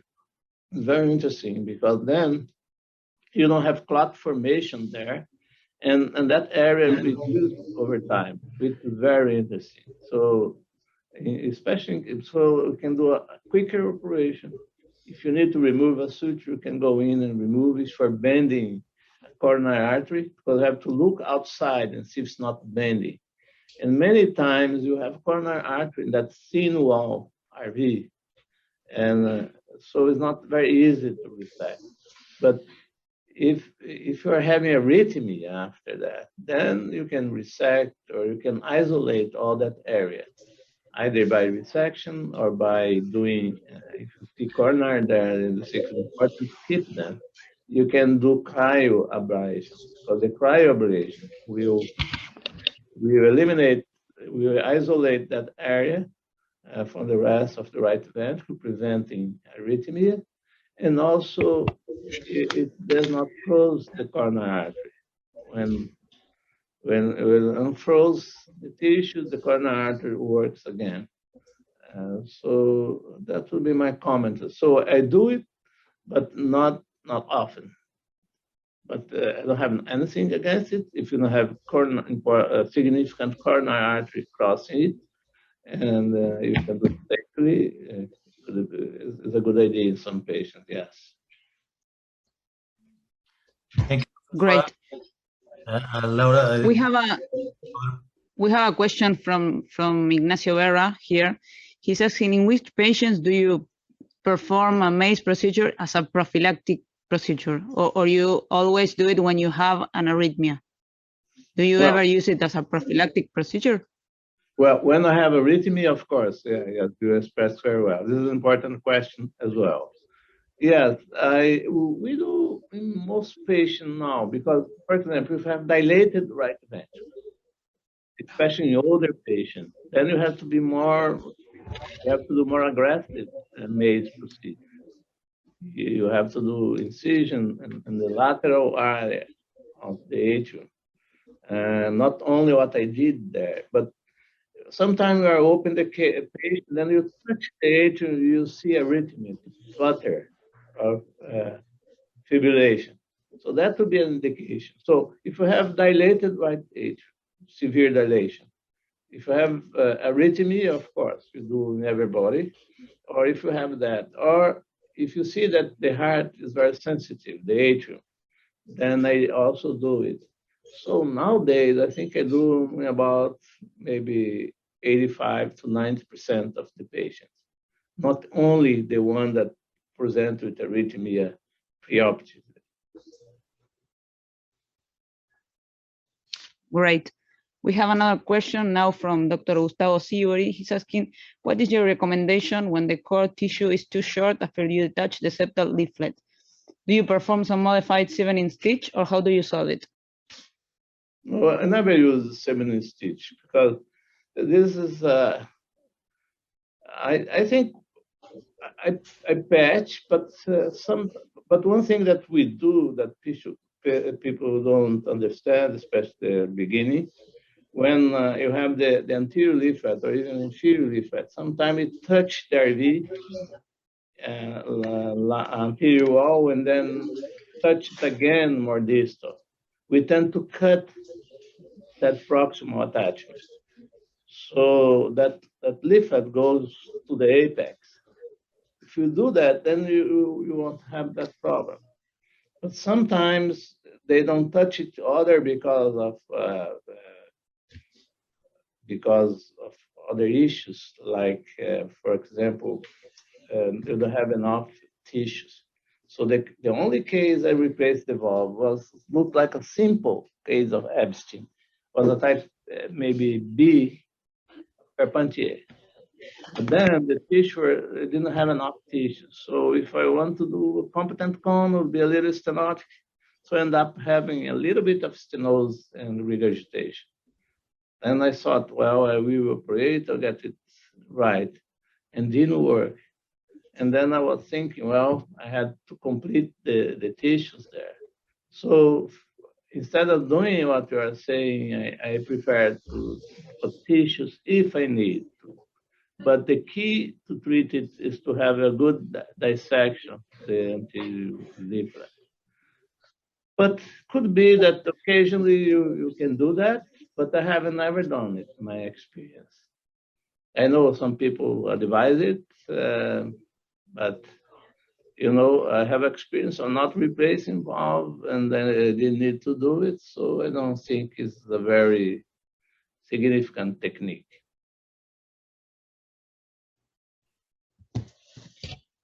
Excellent. I don't know if anyone else has any questions. If not, we can go on with the next speaking. Yeah, continuing with Dr. Silva, a very innovative surgeon, will talk to us now about cone operation of the after the STARS procedure, new surgical strategy and initial results. Go ahead, Professor. Thank you. Okay, I'll see here.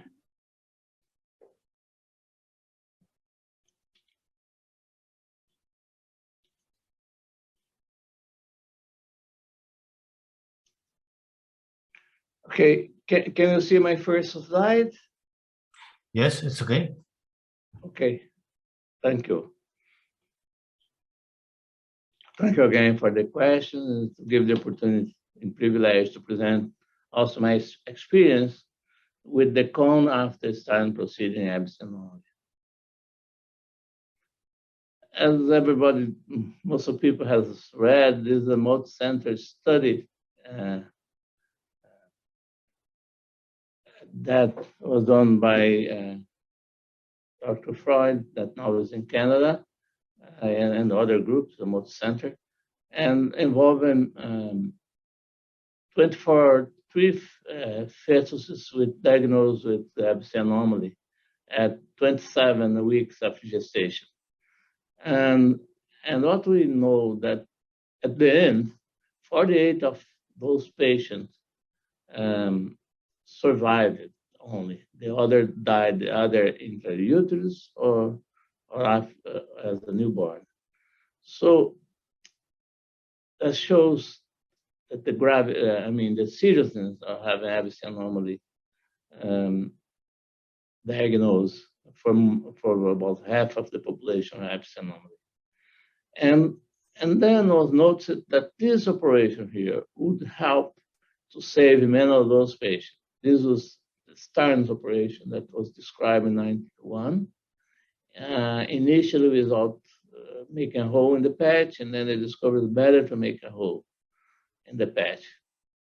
And here you can see that one thing that I recommend now that we're doing cone after Starnes, this patch can be supravalvular, a little above the, maybe 1 millimeter above the anterior annulus, then go across the coronary sinus and attach it to the todaroland tendon, and then open the atrial septum, and then have to add, of course, a shunt. In Dr. Stein's experience, he used a BT shunt. And this has improved the results and give more hope for those patients. But then they did a study when they shows that initially when they do the procedure, you can see that the right ventricle kind of grows, that paradoxical movement of the septum compressing the left ventricle goes away, and the left ventricle become much more efficient and can manage the pulmonary circulation, the systemic circulation in a good way, and the patient survive. But the problem with this technique is that they tend to do the gland and then they start. So this will limit the lifespan of the patient and will give the complication of the fontan circulation. So I was looking at this paper done by Ebstein, that's the same group of Starn. They show that over time, the right ventricle goes smaller and smaller, like pre-Gren, and they had the CT ratio to the right ventricle and the left ventricle. The right ventricle and left ventricle ratio was 63 pre-Glen, and then 44% of the right ventricle compared to the left ventricle. So it goes progressively decreasing the volume of the right ventricle. So I said, well, if there's that, at one point it will be possible to use that right ventricle. And if a patient has the gland, then it'll be even easier to manage. So this summarizes what I said, and then I don't have to comment this again. So because of that, we start doing the Starn, the cone after the Starn, as you see in this picture here, and we start that in 2019 and probably 2020. I think he's the first case that have big heart, pulmonary atresia, and here's the pre-op echocardiogram, a severe tricuspid agitation. And then Dr. Victor Morel did the Starn procedure. See here that the ventricle got bigger. The shunt is perfect. And then the ventricle went down. So then he did the Glenn procedure and inside the pulmonary artery as a second stage. And then I removed that patch when the patient was older. I think this was 17 months, had the gland already. So I removed that patch. Here's the valve, then I reconstruct the cone. And here you can see the pulmonary valve, and Dr. Morel had opening, just a quick opening. And then what I did, I completed the commissurotomy and put a patch there. So I have a reasonable pulmonary valve afterwards. So here it is after this Stein procedure, preoperatively, and then after this Stein procedure, see here's the Stein flow going in and out through the fenestration. But the trachea valve become a little more competent and generate some pressure. And here's after the cone. So you see here the trachea valve is perfectly working well. And here's the pulmonary valve that has some regurgitation, but has a reasonable function. And this was atresia of the pulmonary valve. And then we got everything working. This patient is doing very well, but she has 1.5 ventricle. This is the case too. This is the patient had bronchoemulation, has to do tracheostomy, and we did the heart catheterization, and she was not suitable to do the Glenn procedure because of high pressure, the pulmonary artery, lung problem. So we decided to do the biventricular directly. And so here is the pre-op echo showing severe tracheal regurgitation, pulmonary atresia, and Glenn. And here is after this time. So here's the ventricle. I'm sorry, I'm not. Yeah, it's after this time. So basically, this patient started doing very well till now. She has grown, and the ventricle has recovered. So it's interesting to see that the ventricle become better over time when you do. So it is better to see after the cone. So here's the RV a few months later, and you see here 5 months later that this RV would function, tracheal valve working very well, very little regurgitation. So this is a biventricular repair, and we did, some maneuver and the pulmonary valve as well. So this is another case which had to go on ECMO immediately. Actually, the second and third case has to go on ECMO immediately. Then Dr. Morel did the anastomosis, the Stearns, and then he did the Glenn, as you see here too, and you see a very small pulmonary artery.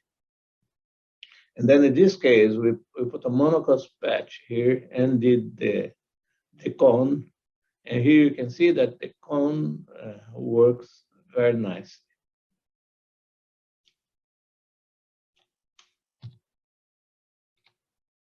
And so here's the pre-op MRI, the same patient. See, the ventricle is not so bad, the right ventricle. Here's the patch, the Stein patch. And here's after the cone. So this pre-op, and this after the cone. So see, the ventricle has a good function of the right ventricle. And all the patients has a good function of the right ventricle after this type of approach. And here the pulmonary valve is a monocost, so it has some regurgitation. It'll be worse over time, but still has some function there. So this is another case. Then this was 5 years old, and then he, at the age of 8 months, he had a cone done in another place, and then the patient didn't do well with the cone. They did the Glenn, didn't do well with the pulsing ECMO, was not doing well because the RV was too big and compressed in the left ventricle.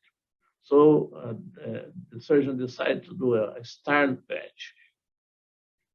And this is a pre-op heart catheterization. It was scary because it looked like the ventricle was not good. But if you look here, this part of the ventricle beats, and this part is the atrialized, dilated, inferior of the right ventricle, with extreme rotation before. So here's the Glenn, the same patient. So this is the MRI, pre-op MRI. See the patch here, dysfunctional right ventricle. So it was a great discussion what to do or not to do. But this is we opened, we're not sure we could do it. Then look at the ventricle. You see that the anterior wall beats reasonably well. And here you don't see, but there was a dilated inferior wall, which could be resected during the operation. And this is post the cone procedure. It's taken some inotropic drug, but you see that the ventricle recovered to some extent. So here's the preoperative echo, bad ventricle. And here is the post-op.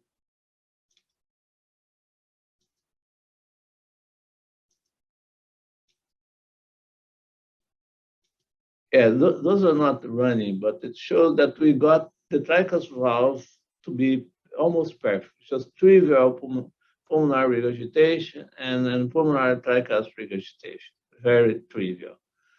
The valve here, he had the valve. They did the stern, but didn't touch the pulmonary valve, which was good. This is a different case. I copy to my system here to be easier, didn't copy completely. But here you can see that is the echo by Dr. Lilian Lopes in Brazil, showing a circular shunt.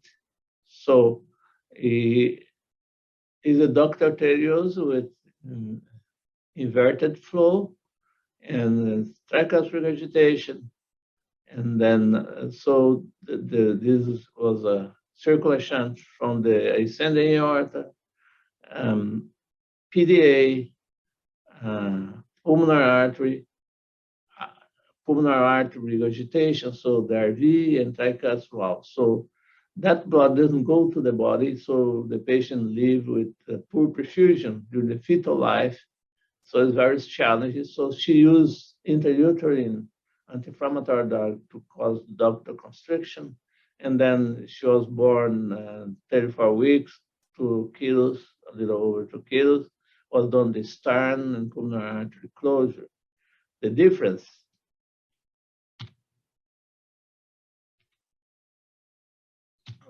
not moving. Oh, too much. I have to come back here. Here. So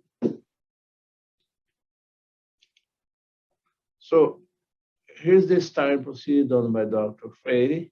What he did different is that he put a patch inside the pulmonary valve, a pulmonary artery. Normally, as recommended by Dr. Stein, a cross-section and suture.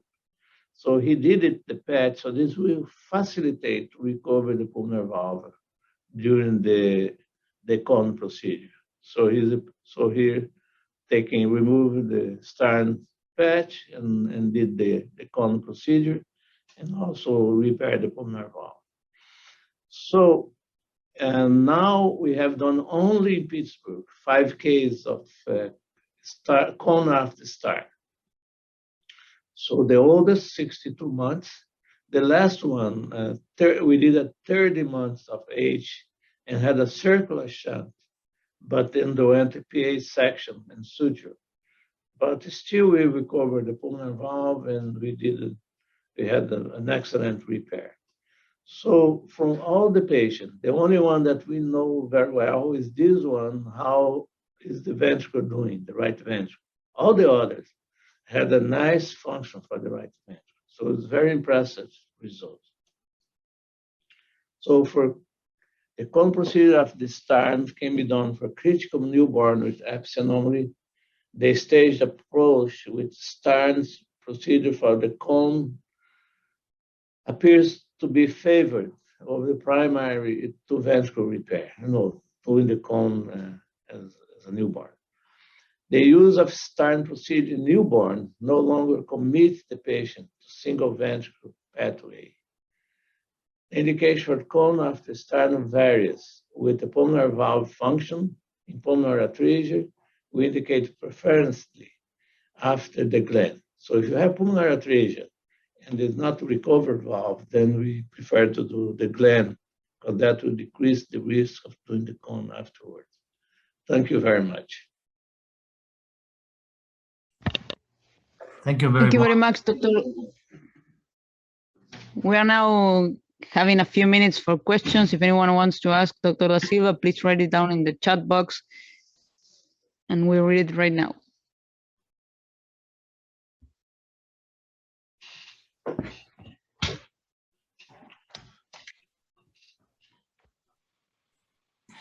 Is there a when not to do the cono procedure after the stars? Well, see, we had a lot. Thank for your question, Dr. Antonio.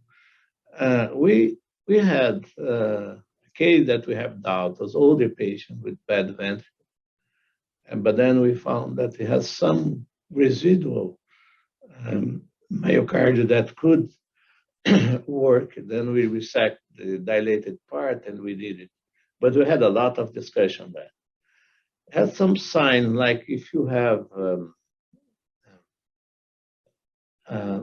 the pressure inside the right ventricle after the start, when you have obstruction of the outflow tract, if the pressure gets high, then you know that that ventricle is very viable. So you decompress, it start growing, and start working. But if you have a normal pulmonary valve, then you don't have resistance to the ventricle, so you will not generate a high pressure. But still, you can see that the ventricle works to some extent. There's some forward flow. So that will be some concern about the indication. But so far, we did like 5 cases here in Brazil. I think I did about same case type in our group. There's another friend of ours that was trained by us, did another 3 cases, 2 or 3 cases. So we had altogether, I think about 12 cases, and we never turned down a case. So we don't know yet which case has to be turned down. But if you think that you have the gland already, so if you have reasonable tissues, you can do the stern. I think if you don't have tissues, then of course you cannot do the cone after the stern. But if you have reasonable tissue, then you can do the cone. So that's important to describe the valve before doing the stern. The surgeon can take picture, show the valve. So if it's a good valve, we are sure that you can do the cone afterwards. And if we have the gland, then the risk will be very small, because we have the glands, you have O2 saturation around 75 or 80, and then you do the cone, you have some forward flow, and so the patient will be better. Like the one who have doubt, he came out of the OR extubated, saturated about 92%. So in all those cases, because we don't trust too much the RV, because it could be too small, or in that case was dilated, but we do a fenestrated patch. We put a patch with a 4 or 5 millimeter fenestration in the atrium to close the atrial septum. So this is important information, because then you have some forward flow to the right ventricle. If the O2 saturation is no good, you can add a gland. If you have the gland, I will not touch the gland initially. So from all those cases, we are planning to remove the gland, one of them. And because people ask about the gland removal, take down, we had a patient that we did as a newborn, the cone, then the pressure was too high in the ventricle, the pulmonary valve, the pulmonary artery was not very well developed. So we reoperate to suture the leakage, and then we enlarge the pulmonary trunks and the left pulmonary artery. Because we had already done a reoperation, we added a gland. Well, as a result of that, the patient had a lot of oozing in the postoperative part, and then progressed with effusion, and then we kept in the hospital, used the special diet and TPN, and then he recovered, went home after a month or so. Then later, the boy was crying very easily, and we suspect, and the ventricle was great, and the pulmonary artery was big, and the pulmonary artery pressure was kind of high. So high pressure in the pulmonary artery would be an indication to take down the gland. So we took down the gland, and he did very well. So we did that when he was a little over a year of age, just to give a notion what can be done regarding the gland procedure. But after this turn, we have a small heart, and we're not sure about that. So if we have the gland will save the baby in case we don't have a good function of the right ventricle or some leakage in the valve. So will give us time. It will be more, safe to do the operation if you have the gland. Okay, thanks for the question. We have another question now from Dr. Luke Mertens. He's asking, will you base the decision to revert starness on the RV pressure assessment? Could you repeat that question? I didn't get it very well. If you base the decision to revert the starness on the RV pressure assessment. Oh, no. Well, the RV pressure assessment can be helpful. But we haven't noticed with those, they do very well. But we did case that didn't have high pressure. And you have to keep in mind that if the pulmonary valve is open, then you don't have that. But you have occlusion of the pulmonary artery because of pulmonary regurgitation or because of pulmonary atresia. Then I think if the right atrial pressure is high, then you say, oh, this would be a good case. But you have a very severe regurgitation. Sometimes the pressure does not go high too much, but it always go a little higher than the CVP. So in that patient that we were in doubt, that didn't help because the pulmonary valve was completely open. So the vent could not generate high pressure because the pressure in the pulmonary artery was low, had a gland. So that didn't help in the decision. So it's helpful, but it's not everything. So in that case, he had a gland already. So we did the operation. He did very, very well and didn't generate high pressure. That was part of the problem. So this is a question that we cannot answer very well because we have a small number of cases. But to us, it's encouraging if the ventricle generates high pressure. A little confusing, but I hope I make it understand. Not the same. We have one last question from Dr. Ignacio Berra here. He's asking, how much time do you wait to perform the Kono procedure after you do the starness? Usually, how much time do you wait? If I have to choose, I would do 6 months after the gland, if people did the gland, like pulmonary atresia. If you do the gland, then it would be safer to do the cone. But if you don't have pulmonary atresia and if, like in pulmonary valve regurgitation, most of the case we didn't do the gland. We did the two ventricle operation. And that will be done around 4 to 5 months when we did one in 3 months recently in Brazil because the shunt was too big. First, the shunt almost occluded, so I had to redo the shunt, and then it was too big. So to answer it simply, it will be if you have the gland, 6 months after the gland. If you don't have, if you're doing biventricular, then you are relying on the BT shunt, so have to do around 4 to 6 months, but normally around 4 or 5 months of age. Okay. Excellent. Thank you, Dr. Silva. We don't have any more time for questions, and we appreciate your time and your experience. Okay, thanks so much. Bye-bye.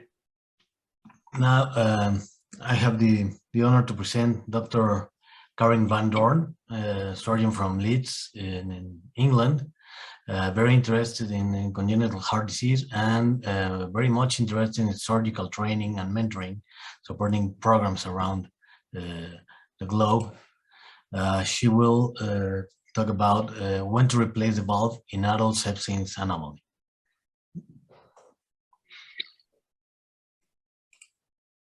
Go ahead. Do you have I think she had sent a bit. Hello, good afternoon. I'll just see if I can load my my presentation.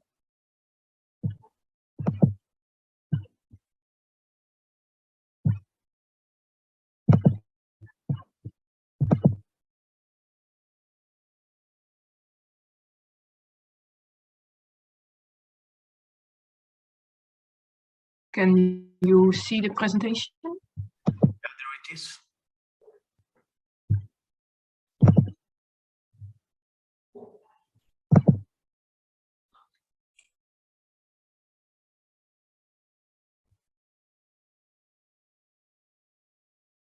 Can I just hear if people can see my presentation, please?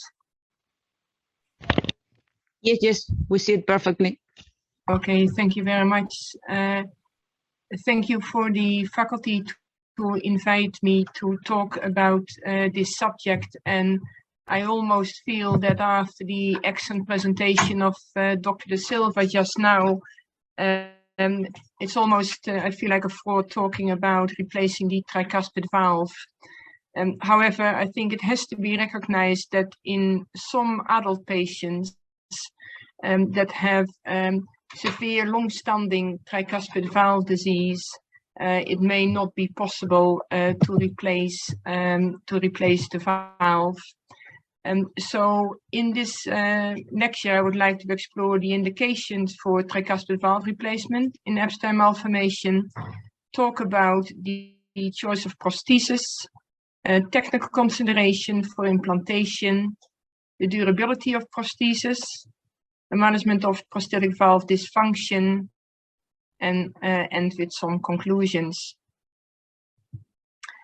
In this day and age of guidelines, particularly if we do not all have the very extensive experience of the previous speaker, we are quite often guided by published guidelines.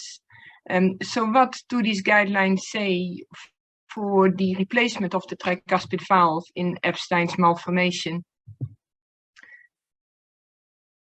And when you start to look around and you look at the most recent guidelines for the management of adult congenital heart disease from the American Heart and the European Society for Cardiology, you soon find out that there are no guidelines for tricuspid valve replacements. The guidelines refer to tricuspid valve repair in adults with Ebstein's. And importantly, the guidelines are quite conservative compared to the indications for children. So an 1B, so a guideline for which there is quite a lot of support, tells you that if there is significant tricuspid regurgitation in the presence of heart failure symptoms and an objective reduction in exercise capacity with progressive RV dilatation, there is a very hard indication to go ahead. However, for patients who have less symptoms, there is less of an indication. So how do we apply these guidelines now to the tricuspid replacement?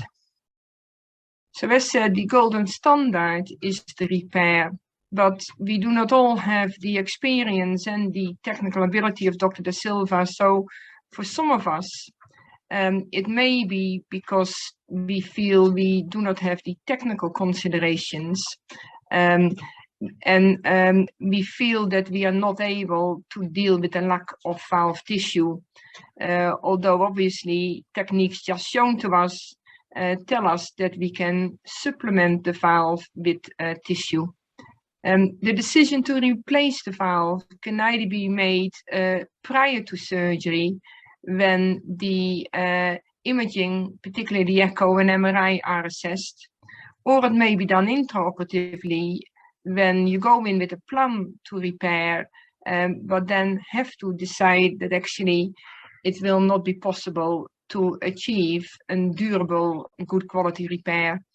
And finally, an intraoperative decision can be made that the repair has failed, so the patient needs to come out of the operating room with a well-functioning valve, or it may be that the patient comes back to you having had a previous repair. And the other reasons why sometimes it may not be possible to do a tricuspid valve repair if the working conditions of the heart preclude you from doing that. So also from the lectures this morning, part of the Ebstein's malformation relates to the valve itself, but the other part of the malformation relates to the myopathy that goes with it. And as the repair requires quite a lot of cross-clamp time in order to do this repair, it may be that the function of the right heart is such that you feel you will not be able to achieve an adequate repair. So just expanding a little bit of what I just said. So with regards to the technical consideration, as you progress through your learning curve, a durable repair should increasingly be achieved with improving experience. However, the valves that will cause most of the problems are the valves that are very dysplastic, that have a very large degree of atrialization, and a lack of tricuspid valve tissue. Sometimes the valve repair fails in spite of seemingly an adequate surgical technique. And that may be because actually the valve itself is technically anatomically okay, but it is not able to function in the circulation. And this may relate to the contractility of the right ventricle, or it may be that there may be other working conditions in the ventricle that make that the valve doesn't function. And one of those, for example, is an increased afterload. Say if there is, for example, right ventricular outflow tract obstruction. On the other hand, there may be an inadequate preload because there has to be forward flow over that valve to open the valve, and that can be in the case of, for example, atrial fibrillation. And again, if the right ventricle function is extremely poor, then this heart will not be able to generate a blood flow over the valve. And the question is whether or not surgery should be performed altogether. So the importance of a very careful pre- and intraoperative assessment, including pre- and intraoperative imaging, cannot be overestimated. So if we look at the patients that undergo tricuspid valve replacement, then we notice that these are generally older, and that partly is an era effect because these patients in the past did not have access to possible tricuspid valve repair. But also these patients may have had a milder disease, very little symptoms, and when they finally present in heart failure, they may have advanced systolic and diastolic right ventricular dysfunction. They may have cardiac arrhythmias, and they may have renal and hepatic dysfunction. So it is therefore really, really important that prior to undertaking any tricuspid valve replacement, and obviously the same also counts for the tricuspid valve repair, to consider extensively the preoperative imaging, and also whether or not there is anything to be gained by optimizing this patient from a medical point of view. So to optimize the RV function and to optimize the LV function to reduce any possible elevated pulmonary artery pressures, to treat or control cardiac dysrhythmias, And then when the heart improves, the end organs should improve as well. If the end organs do not improve, then the patient may actually be too far down the point of their cardiac failure.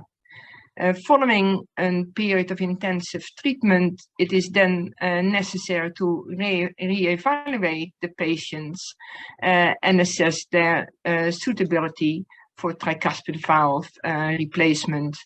And this assessment should carry on in the operating room and also in the planning for the surgery. So if the tricuspid valve replacement, where you then put in a valve that will be competent and will be anatomically functioning well, to make sure that you have access to measures that either reduce the preload to the right ventricle, for example, by doing a Glenn, but you can also only do that if you are sure that the pulmonary artery pressures are low, or to create a restrictive ASD, or have access to nitric oxide to reduce the pulmonary afterload. So it is very much a case of not just looking at the valve, but looking at the environment this valve will operate in. But then having decided to move on to a prosthetic valve replacement, there is a plethora of valves about now, and both the mechanical valves as well as the bioprosthetic valves have evolved over the last years, and not all valves are equal. So a valve replacement has to be patient specific. So with this in mind, it is important to look at the various choices for prosthetic valves. First of all, one of the issues with prosthetic valves may well be patient prosthetic mismatch. However, in Ebstein's anomaly, there is always a very large annulus, so that is really not an important issue with regard to the choice of your valve. What may be important is to look at the gradient over the valve, because if the valve works in the right side of the heart, where the normally is a low right atrial and right ventricular pressure, but if there is also poor right ventricular contractility, you will really need a valve that has a very low gradient over it.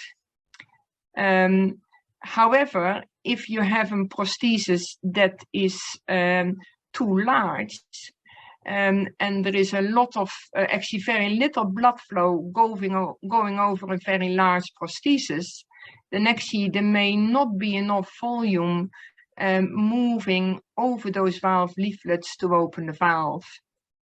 So although it is tempting to say you want to put in a prosthesis valve that is as large as possible, this does not necessarily apply if there is a large valve already and if the right ventricular function is poor. Also, if you then were to do a Glenn shunt because the right ventricle is poor and you want to further offload the right atrium, if you have a very large valve, then again, the amount of flow over that valve actually may not be enough to fully open and close that valve. So in those circumstances, if anything, you may want to downsize your valve prosthesis a little. Then there is the usual discussion about the mechanical versus the bioprosthetic valves. Mechanical valves requiring mandatory anticoagulation and bioprosthetic valves having a limited durability. However, it is also important to realize that anticoagulation may not be totally avoided in these patients because there may be other indications, particularly cardiac dysrhythmias. So also at the time of the valve replacement, it is important to try and address any risk factor for the need for anticoagulation as much as possible. So moving on to the mechanical prosthesis. Again, these valves actually need a slightly higher force over the prosthesis to open the valves. And if the right heart is offloaded, and particularly if the RV function is very poor, then the force of flow over the mechanical valve may not be big enough to give really good leaflet motion and really good washing of the valve mechanisms. So that does then predispose the valve to clotting. So in the face of very poor RV function, mechanical valves should be avoided. However, if there is a good right ventricular function, and with the modern valves that have actually lower gradients, and particularly if the patient already has other mechanical valves in place, then a mechanical valve can be considered in selected patients. However, it is important that the INR is high, and it is generally recommended that runs between 3 and 3.5. However, in most cases, a biprosthetic valve will be used. And again, even though these patients generally have a much better hemodynamic profile than the mechanical valves, in particularly poor right ventricular function, the choice of valve prosthesis again can make a difference. And some surgeons would say that the porcine valves, which are PIC aortic valves that are mounted in a stented valve that have very thin and pliable leaflets, are preferable to the pericardial valves, the more man-made valves, where the pericardium is thicker and needs a higher opening pressure and also closure pressure for this valve to function properly. With all biprosthetic valve degeneration is a real problem, and this predominantly occurs through leaflet calcification, and this ultimately then leads to stenosis of the valve. There is less of a problem with pannus formation or with tearing of the leaflets. Recently, some newer valves have come on the market where it is claimed that the better and low pressure preservation processes give less rise to tissue degeneration, but the longer results on these are not quite known, and particularly are not known for the placement of the valve in the tricuspid position. Increasingly, if the percutaneous valve wears out, and particularly because a big valve tends to be placed, we can use percutaneous valve in valves and thereby reduce the number of sternotomies that the patient may require over a lifetime.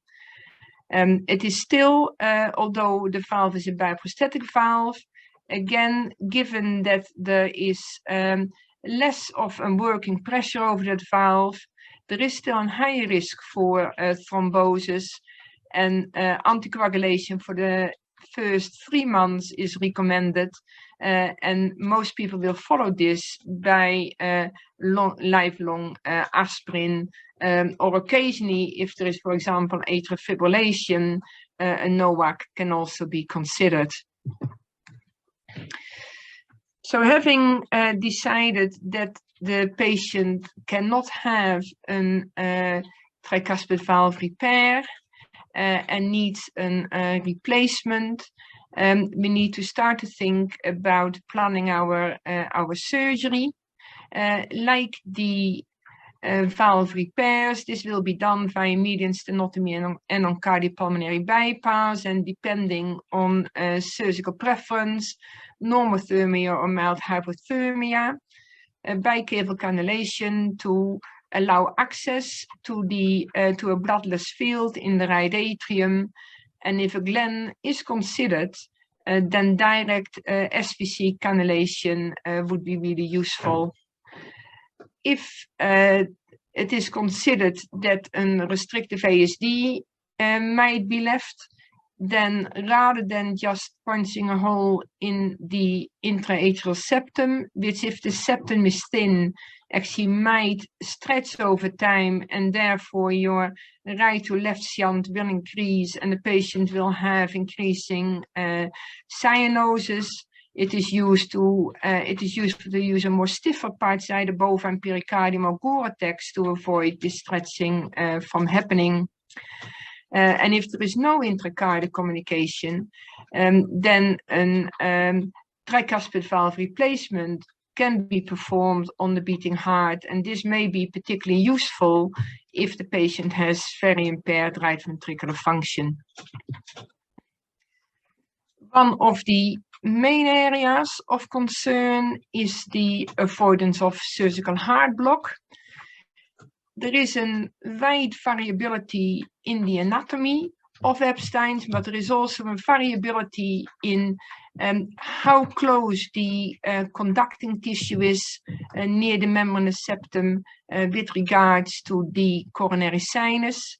And in this cartoon, you can see that here there is a little bit of space, so it is considered safe to put the valve in the anatomical position. However, on this occasion, the membranous septum is almost sitting on the sinus node, so the triangle of Koch is very, very small, and the risk of heart block by placing sutures in this area extremely high. So in this occasion, the valve will sit in a more supra-annular area, i.e. it sits intraatrial, and the coronary sinus will drain in the right ventricle, which generally will be a low pressure right ventricle. If it is clear at the time of the operation that a pacing system will be required, then to improve the longevity and the function of any bioprosthetic valve, then it is useful to place the lead between the valve annulus and the patient's native annulus, or particularly if a glen is considered as well, place an epicardial pacing system on the outside, obviously, of the heart. With regards to looking and trying to avoid heart block, and also in attempts to reduce the annulus of the tricuspid valve, a number of different techniques have also been described, and sort of in this technique, sort of advocated by Bichel, you place a rim of Gore-Tex or other stiff material, and where the area is of the triangle of Koch, you move away from the conduction tissue, and ultimately you create a reduced annulus and an area that is very safe to suture your valve. Particularly the bioprosthetic valves, not for the mechanical valve, but the bioprosthetic valves do have struts, and they protrude in the right ventricular, or in the inlet portion of the right ventricle, and it is very useful to actually have again these away from the area of the conducting tissue. So have the conduction tissue sitting or orientate the valve in a way that the conducting tissue is in between the two struts. Also, we've talked about the conducting tissue. We also have to be mindful of the right coronary artery, which may be quite superficial in the atrialized part of the right ventricle. So when you take your sutures for your valve replacement, they should be careful to avoid the right coronary artery. What about other anatomical considerations? The big sail-like leaflet of the Ebstein valve may protrude in the right ventricular outflow tract. Obviously, if the valve is very poorly delaminated, and if there are multiple fenestrations in the valve, then there will be very little risk of causing right ventricular outflow tract obstruction. But if there is a big sac-like anterior leaflet and not too much in the way of fenestrations, then you may have to excise or fenestrate the anterior leaflet in order to avoid iatrogenic right ventricular outflow tract obstruction. And also, if a tricuspid valve replacement is done for a non-Ebstein's abnormality, generally the valve is left in place, and this also has the advantage of preserving the subvalvar apparatus.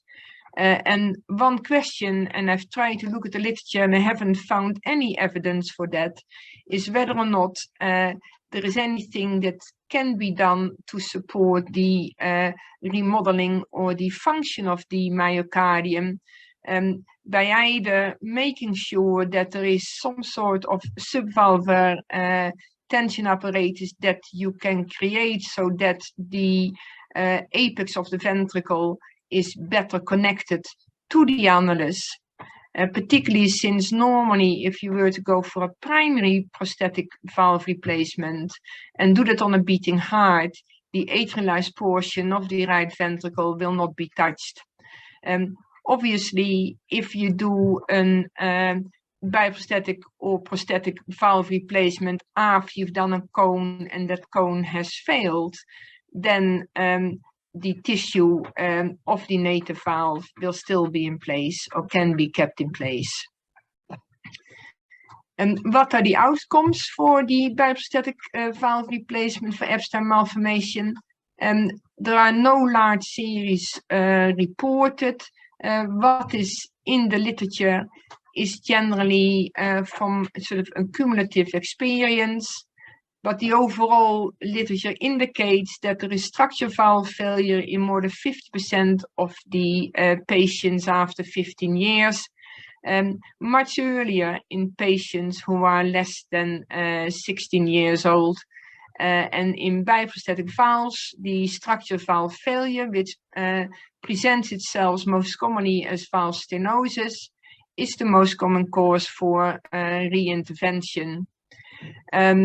So looking at this series, which is from 2016 and is a cumulative series of a number of centers in Europe, you can see that there is an early mortality, but for the survivors after the first valve replacement, the outcome in adults is quite good. But then if we look at the freedom for biprosthetic valve replacement, and this goes to just beyond 10 years here, more than 50% of the patients will have had undergone redo surgery. Sometimes the valve failure is not necessarily related to the valve itself failing, but again, it may be that the conditions of flow in the heart because of a very poor right ventricular function, or because maybe the left ventricle has deteriorated and the pulmonary artery pressure, the AD afterload, has gone up. It may be that that causes the Ebstein prosthetic valve replacement to fail, and the patient returns to theater, not necessarily for replacement of the valve, but maybe for a Glenn or for another procedure, for example, right ventricular outflow tract obstruction relief, or a left-sided valve operation.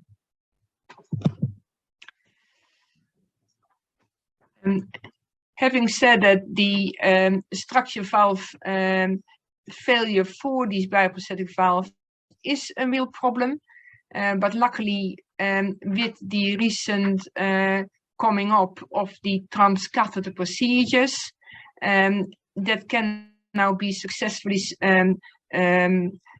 also applied to the biprosthetic valves in Ebstein's, and they are particularly a good candidate for this, as generally large bioprosthetic valves have been placed. And these are the results in this slide from Roberts from 2016. Again, it's a series of multiple institutions, but they looked at 15 patients who predominantly failed because of stenosis. And in all the patients, they were able to get the mean gradient down from a mean of 12.9 to a mean of 3.9. However, this intervention was not without its problems. One patient required heart block, so although there is a fixed annulus, a fixed sewing ring that comes with these prostheses, the force applied at the time of the valve-in-valve may still cause injury to the conducting system. These were series from the Melody valve, and this valve is actually also noted to have for valve-in-valve one of the higher incidences of endocarditis, and the authors found one case of endocarditis. And in one patient, there was no improvement. So rather than it being a problem with the valve itself, it was probably the working conditions for this valve that caused the physiological malfunctioning of the valve. And therefore, there was one patient where there was no improvement, and this patient died of multi-organ failure. So in conclusion, tricuspid valve repair is the treatment of choice for Ebstein malformation. However, if the valve cannot be repaired, a bioprosthetic valve replacement is often the preferred choice, especially in the presence of poor right ventricular function. Bioprosthetic durability is a drawback, particularly in young patients, but recent developments of valve-in-valve technique help reduce the number of surgical interventions required over a lifetime.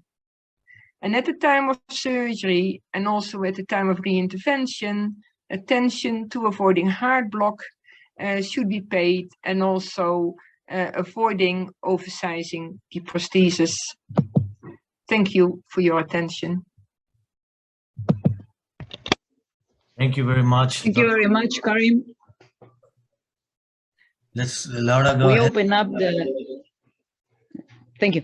We open up the questions. If anyone wants to ask Dr. Van Don, we'll be happy to read you in the chatting box. Hi, this is Dr. Da Silva. I want just to make a comment. I think she's right. There's circumstance where we don't know yet what's the best procedure. For example, if an older patient, like 30, 40 years of age, has a severe form like type C, Ebstein anomaly, for example, some cyanosis, then you need to do a quick operation. Sometimes if you have a complex type of valve, first you have to detach it from the ventricle, and then you can make it the ventricle a little worse. And then it takes longer to do. So if the ventricle is the main issue, the patient is older. And you know that in older patients, the valve, the prosthesis lasts longer time. So it makes sense to do that and try to have better results. The other thing that we have observed is that in the patient, the two patients that we did valve, cone after valve, and both ventricles have reduced the size with the prosthesis, and that was helpful. So, like the lady was 47 years old, but the size of the right ventricle was small, thanks to the valve she had before. So, but in that circumstance, you should not remove the valve leaflet, because if the ventricle become better, then you can use more time to do the reconstruction of tracheal valve, and you can have a good result. In the case we showed, they had two valve replacements, and she was having problem. The right atrium was very large, she had the atrial fib, and now she's in sinus rhythm with a normal cone. So, but she started with the valve replacement, and I think it was not bad for her. Maybe the second valve replacement could be avoided nowadays, for what we know nowadays. And then, as well said, you need to have a lot of experience sometimes to approach a patient with bad ventricle and difficult valve to manage. It can take longer to do. If you don't do well, then the ventricle dilate and rupture your suture. So it is something that we have not decided. We need to work more on that to see what's the best for that. Don't you agree, doctor? Yeah, thank you very much for your comments, Dr. De Silva. I would totally agree with you that sometimes caution is the best thing, and with increasing experience, and particularly if you keep the valve, there may be still an option for a cone at a later stage, but more importantly, you will give the ventricle the opportunity to start to recover if in the meantime a prosthetic valve is inserted. Mm-hmm.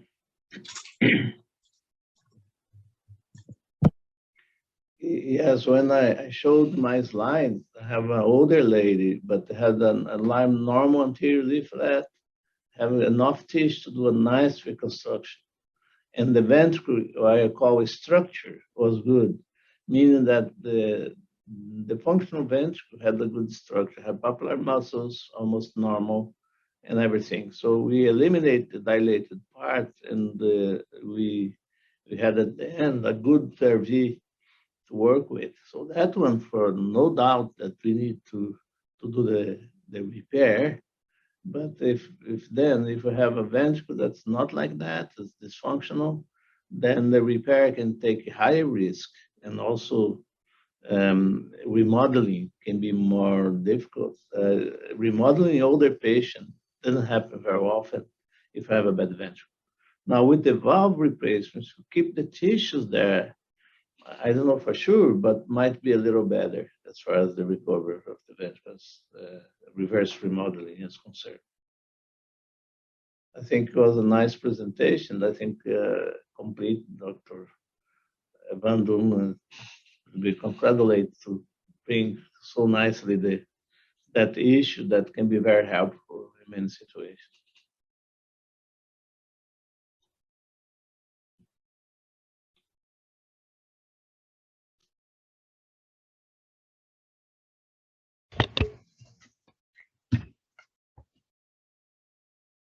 Well, I think we don't have any more questions. Antonio, Dr. Benita, if you want to present the next speaker, we have the video. Okay, thank you, Dr. Van Doorn. Wonderful presentation.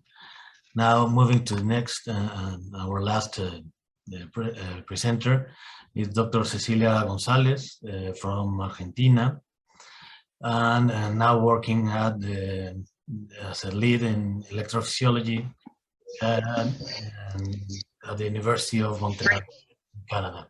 So can we put her video, please?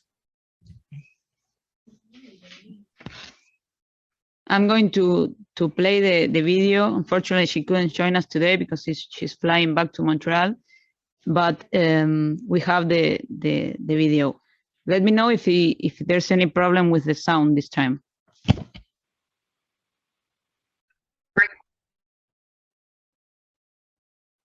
Hello, my name is Cecilia Gonzalez Corsia. I'm a pediatric cardiologist and electrophysiologist in Montreal, Canada. I want to start my talk by expressing my gratitude to the team of pediatric cardiology and surgeon of Hospital Garaham that organizes Masterclass, and especially Dr. Ignacio Vera, and also to express that I'm honored to be a part of such an experienced group of speakers. As an electrophysiologist, I will go into the basis of the arrhythmia substrates and types in Ebstein disease, and we will navigate through the possibilities of surgical and catheter-based procedure to limit and avoid and prevent arrhythmias. Before we start, we need to acknowledge Dr. Wilhelm Ebstein, who first described this disease in 1866 in an autopsy from one of his patients that died suddenly. Since his first steps, we have learned a lot about Ebstein disease, but there's still much to know. We know nowadays that the incidence is 1 to 5% per 200,000 live births, and that it represents only a minority of the congenital heart disease, but that is the most frequent disease that is related to reciprocating tachycardia. If we look at the substrate embryologically of this disease, there is a defect in the lamination of the septal leaflet of the tricuspid valve that is attached to the inlet portion. In the normal way, it delaminates progressively to form a completely separate and detached valve, and in the case of the Ebsteins, it's completely attached or attached to some important extent, pushing the hinge point of the valve to the apex of the right ventricle and resulting in a naturalization of part of the inlet of the right ventricle and a huge right atrium. We see here how the delamination can cause different severities of the disease.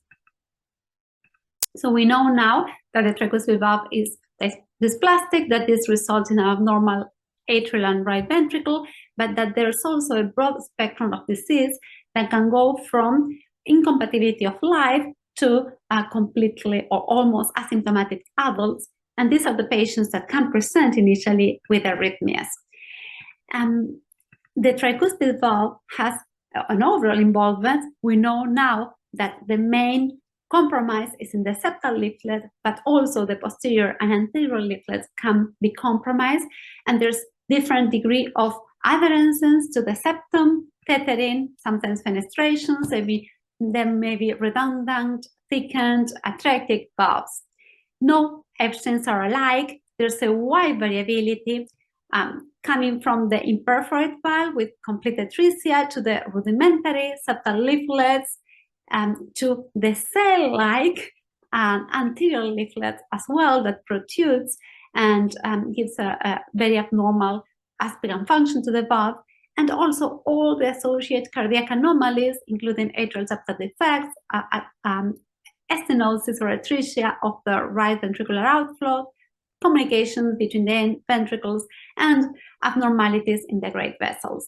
Let's now focus on the conduction tissue. Normally, the electrical activity of the heart starts in the sinus node, traverses the atria, reaches the compact node, and penetrates through a fibrous bundle into the interventricular septum, where it divides in right and left bundle. In the case of Ebstein's anomaly, given the fact that there's this lack of lamination of the septal leaflet and atrialization of the inlet of the right ventricle, this area is exposed to stretching and fibrosis. And underlying the myocardium of the septum, we find the right bundle, which is also stretched and has decremency of its potential of conductivity. This results in the surface ECG in a right bundle branch block. There's delay in the right bundle that traverses the area of lack of delamination, of attachment of the valve to the septal region. Apart from that, what also happened is that the atrialization of the proximal right ventricle result in a huge dilation of the right atrium, and fibrosis of the atrium also causes a substrate for reentrant arrhythmias in the atrium. The dilation of the right AV valve annulus during embryogenesis and during mostly the first year of life causes that there's not complete fibrosis of the annulus, and that there could be remnants of myocytes traversing from the atrium to the ventricle. This is what we know as accessory pathways. When there's an accessory pathway crossing from the atrium to the ventricle, the conduction is very fast. And in a way, most of the electricity takes the path of this abnormal electrical wire instead of traversing through the right bundle. This is why we usually have a normal QRS with an R and an S aspect in patients who have an accessory pathway that is conducting anterograde. Because the tissues in the valve are also stretched, these pathways are not usually very fast conducting, so we don't tend to see a very prominent delta wave as we see in normal hearts. That's why, as a rule, as a golden rule, if a patient with Ebstein does not have the typical and pathognomonic right bundle branch block in their ECG, do suspect the presence of an anterograde conducting pathway with the related risks this can bring. Apart from that, the RVOT and the whole right ventricle dilates, stretches, and suffers from chronic and latent ischemia. And this creates a substrate of fibrosis that can result in sudden in ventricular tachycardias and can lead, as we will see, to sudden cardiac death. Let's look into the analysis of arrhythmia that we have from the literature, and we have a huge series of almost 300 patients coming from China, and they describe the presence of right bundle branch block in more than 60% of their patients, 65%. But they also say that in some severe cases, there can also be a left anterior fascicular block. And in this case, the axis is to the roof, and this is reported in almost 5% of the patients. Apart from that, there is a deficit in the conduction within the atrial, and there's also a stretch of the compact node, which can cause first-degree AV block. And this was reported in 14% of the cases. Finally, as we mentioned before, there can be an abnormal pathway connecting anterogradely through the AV valve, and this is reported in 6% of the patients. Remember that there can also be pathways that are retrograde only, so they connect to the ventricle, to the atria, and that cannot be diagnosed with a baseline 12-lead ECG. And apart from that, there can be reentrant tachycardias, and this group report 14% of them, and different types of ventricular tachycardias in 10% of the patients. This group also reported on the location of the pathways, and they, most of them, 70% or more, around 75%, are located in the tricuspid valve ring, either posterolateral, posteroseptal, or in the free wall. So what have we learned about arrhythmias since Dr. Da Silva published his first paper in 2007 describing the cone reconstruction in Ebstein's anomaly? Years later, this anatomical surgery has been completed by an arrhythmia surgery that now is known as the MACE procedure. We'll look into that in detail, but it represents the delineation of lines of block during the surgical procedure using a cryosurgical device to block or compartmentalize the atrium. Let's look at the results of this electrical surgery in the population of Boston. This was published in 2019 and looked at the whole experience of MACE within patients with congenital heart disease. There was a total of 166 patients, and 40 of them represented Ebstein's anomaly. When we speak of MACE, we speak of a huge compound of different lesions and lines within the left and the right atrium. We will try just to focus now on Ebstein disease, how to compartmentalize the atrium to avoid areas of slow conduction that can perpetuate circuits of arrhythmia within the atrium.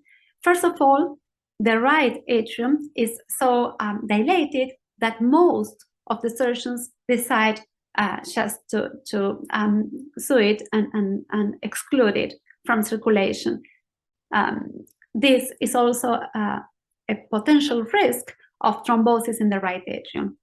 So as we look at the other lines, we have the superior vena cava, the inferior vena cava, the ASD patch, the incision from the atherectomy, and the tricuspid valve. The lines that are most frequently done in the literature are from the ASD to the inferior vena cava, from the atherectomy to the inferior vena cava, from the atherectomy to the tricuspid valve, and two supplementary lines from the tricuspid valve to the coronary sinus, and from the tricuspid valve to the inferior vena cava. By these sets of 5 lines, we can compartmentalize the inferior aspect of the huge right atrium and block the sites where atrial arrhythmias can find a way to perpetuate within the fibrotic atrial tissue. So let's look at the results of the subset of Ebstein patients in this cohort. All these patients had a cone procedure and a MACE procedure with these subsets of lines. And we see that the results show that 80% of patients were responders to this combination of cone and MACE surgery. This means that 80% of patients were free from arrhythmia after a follow-up of 2 years following the cone procedure with the MACE. And 20% continue to have atrial arrhythmias despite the combination of the surgeries. But overall, it's a very, very positive result for this surgery. I have to add to this that from these 14 patients, 12 had arrhythmias pre-cone. And these 12 patients had EP studies before, then had the cone and the MACE, were implanted with a reveal, and had a very close follow-up in the postoperative period. And 2 patients had prophylactic MACE in the sense that had the cone repair, had a substrate to develop arrhythmias, but had no evidence of preoperative arrhythmia. These 2 patients, none of them presented postoperative arrhythmias after the MACE. It's important to mention that the only 2 patients is very short, but at this point we don't have evidence that the MACE procedure could favorize postoperative arrhythmia in those patients that were not presenting them preoperatively. And finally, I want to share with you this report from the group in France. This is from 2011. They reported on a number of 45 patients with a mean age of 33 years old, similar to the Boston cohort that were in the 30s around. And they say half of them had some kind of paroxysmal SVT. Of this, more or less, the half were atrial flutter, the rest were reentrant tachycardias. 8% had WPW, similar to the Chinese cohort, and don't forget the 2% that had some forms of ventricular tachycardia that can be of difficulty in the follow-up after surgery because we have patients that will see that die suddenly. So in this cohort, 4 patients died. That's 10% of the cohort, yes, around 10%, and 5 needed a pacemaker implantation. This is 10% of the cases. In the case where there's a huge right atrial dilation and we add the atherectomy scar, there could be either sinus node impairment or intra-atrial block that causes either sinus node dysfunction or abnormal AV conduction. Importantly, they follow up this cohort for 50 months, and they had 3 additional patients that died suddenly. We don't know the cause, but in this subpopulation, it's very high probability that they develop ventricular arrhythmias. That's why if the patients have non-sustained VT or even ectopic beats in the pre or post-operative period, but they don't fulfill an indication for an ICD, it's important to at least monitor them with a reveal plus minus, think of antiarrhythmic strategy, and the best would be as a first line beta blocker therapy. And of the 33 patients that survived, 24% continue to have symptomatic arrhythmias. Okay? And of all the population, only half of them were in sinus rhythm during follow-up. So half of them, they had some need for pacing. So they concluded that arrhythmia is not completely abolished after cone surgery, but that it is reduced in an important way to advise the surgery and combine it with a good antiarrhythmic follow-up as well. The other alternative is to perform EP studies, a catheter ablation. In some centers, previous to the cone procedure, we do, this is the case in Boston, an EP study is done, and once we identify pathway, it can be ablated during the procedure, if there's one to be performed immediately, or do it afterwards. In the scheme of Boston that we published, most of the patients had a pre-op, pre-cone EP study, had the cone procedure, and if there was a remnant of arrhythmia, had a post-op follow-up with a new EP study and ablation when necessary. So for children, we have this possibility of catheter ablation of the abnormal pathways. Ebstein's disease is not an exception, and again, we can consider preventive or prophylactic MACE that are then completed by lines in a post-procedural EP study in the case there is still a substrate, either by a pathway-mediated arrhythmia or a macro reentrant circuit in the atria. The fact that the surgeon blocks and compartmentalizes parts of the atria facilitates then the completion of these lanes in the EP study if patients continue to have arrhythmias.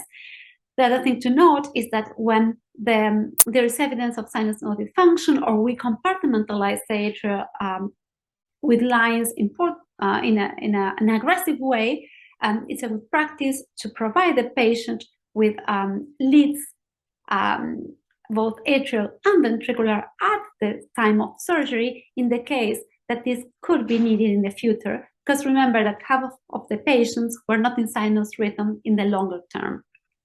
So if we consider doing a combined cone MACE procedure, consideration of the future need of a pacemaker should be part of the procedure, as well as combining it with a post-procedure EP study and eventually enlargement of the ablations that have been placed by the surgeon.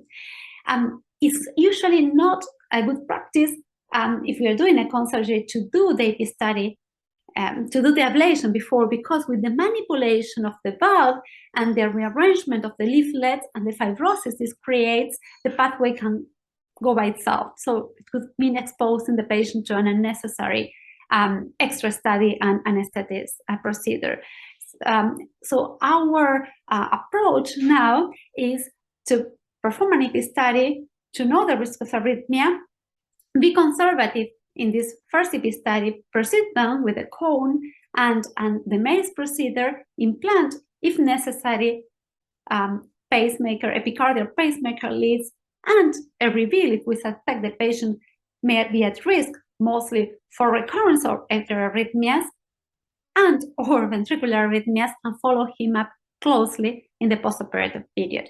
If the patient develops hyperatrial arrhythmias in the immediate post-op, know that not all of them will continue with the arrhythmias. The process of fibrosis of the atria takes 3 to 6 months. So many of these arrhythmias that are in the preoperative, in the immediate postoperative period, won't have a correlation in the longer time. Some patients need to have amiodarone for 3 to 6 months, and if they do have a reveal, we can monitor also the evolution of the arrhythmias in the longer term. So a recurrence of an early arrhythmia in the post-op period does not preclude 100% that the patient will have this arrhythmia in the longer term. So, how to deal with accessory pathways in Ebstein's? I'm presenting here a 15-year-old with an Ebstein disease and WPW. He was not presented for surgery.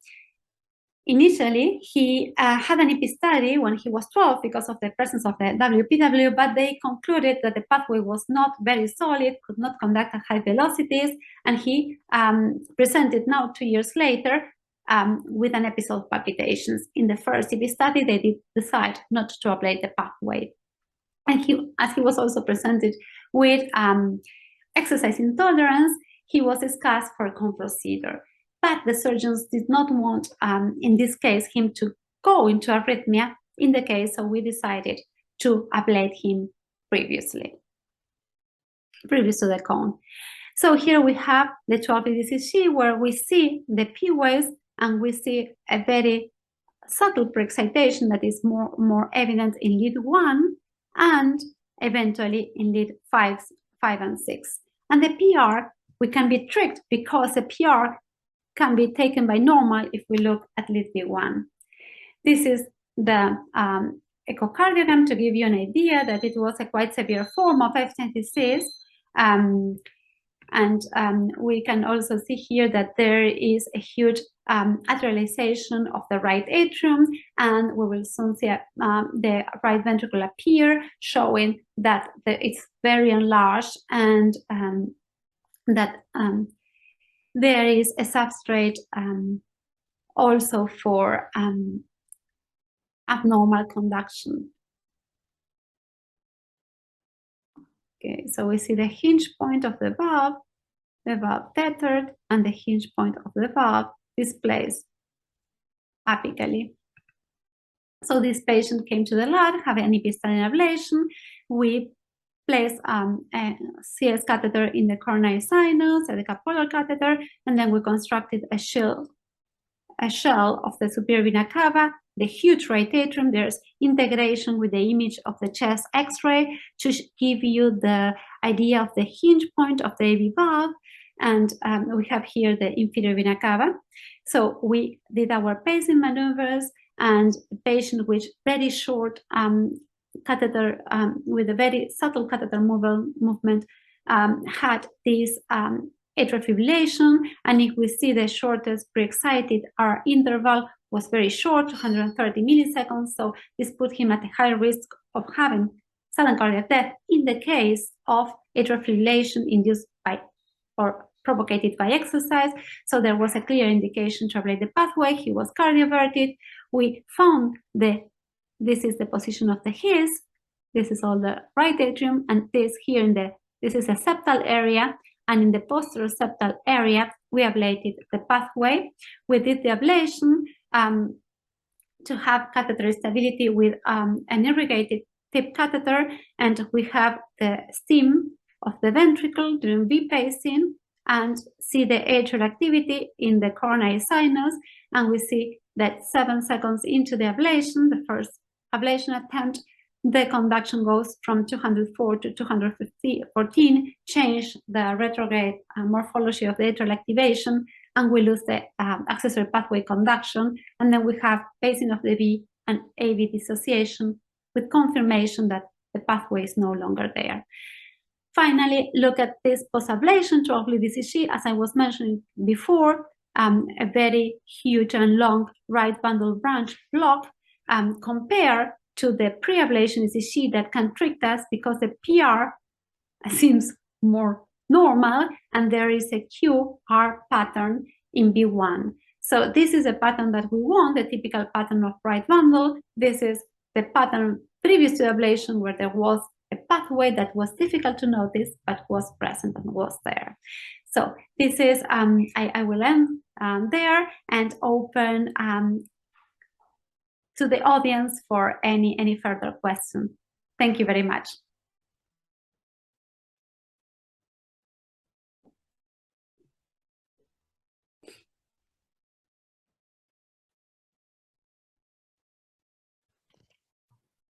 Thank you, Cecilia, and thank you for all the people for this masterclass. I am Ignacio Berra. Thank you for all the speakers for give knowledge for Ebstein anomalies. Thank you, Laura Zenobi and Antonio Lavita and Martin Antelo. Juan Contreras, I don't know if you are there. Dr. Da Silva, your session was amazing, and thank you for your knowledge.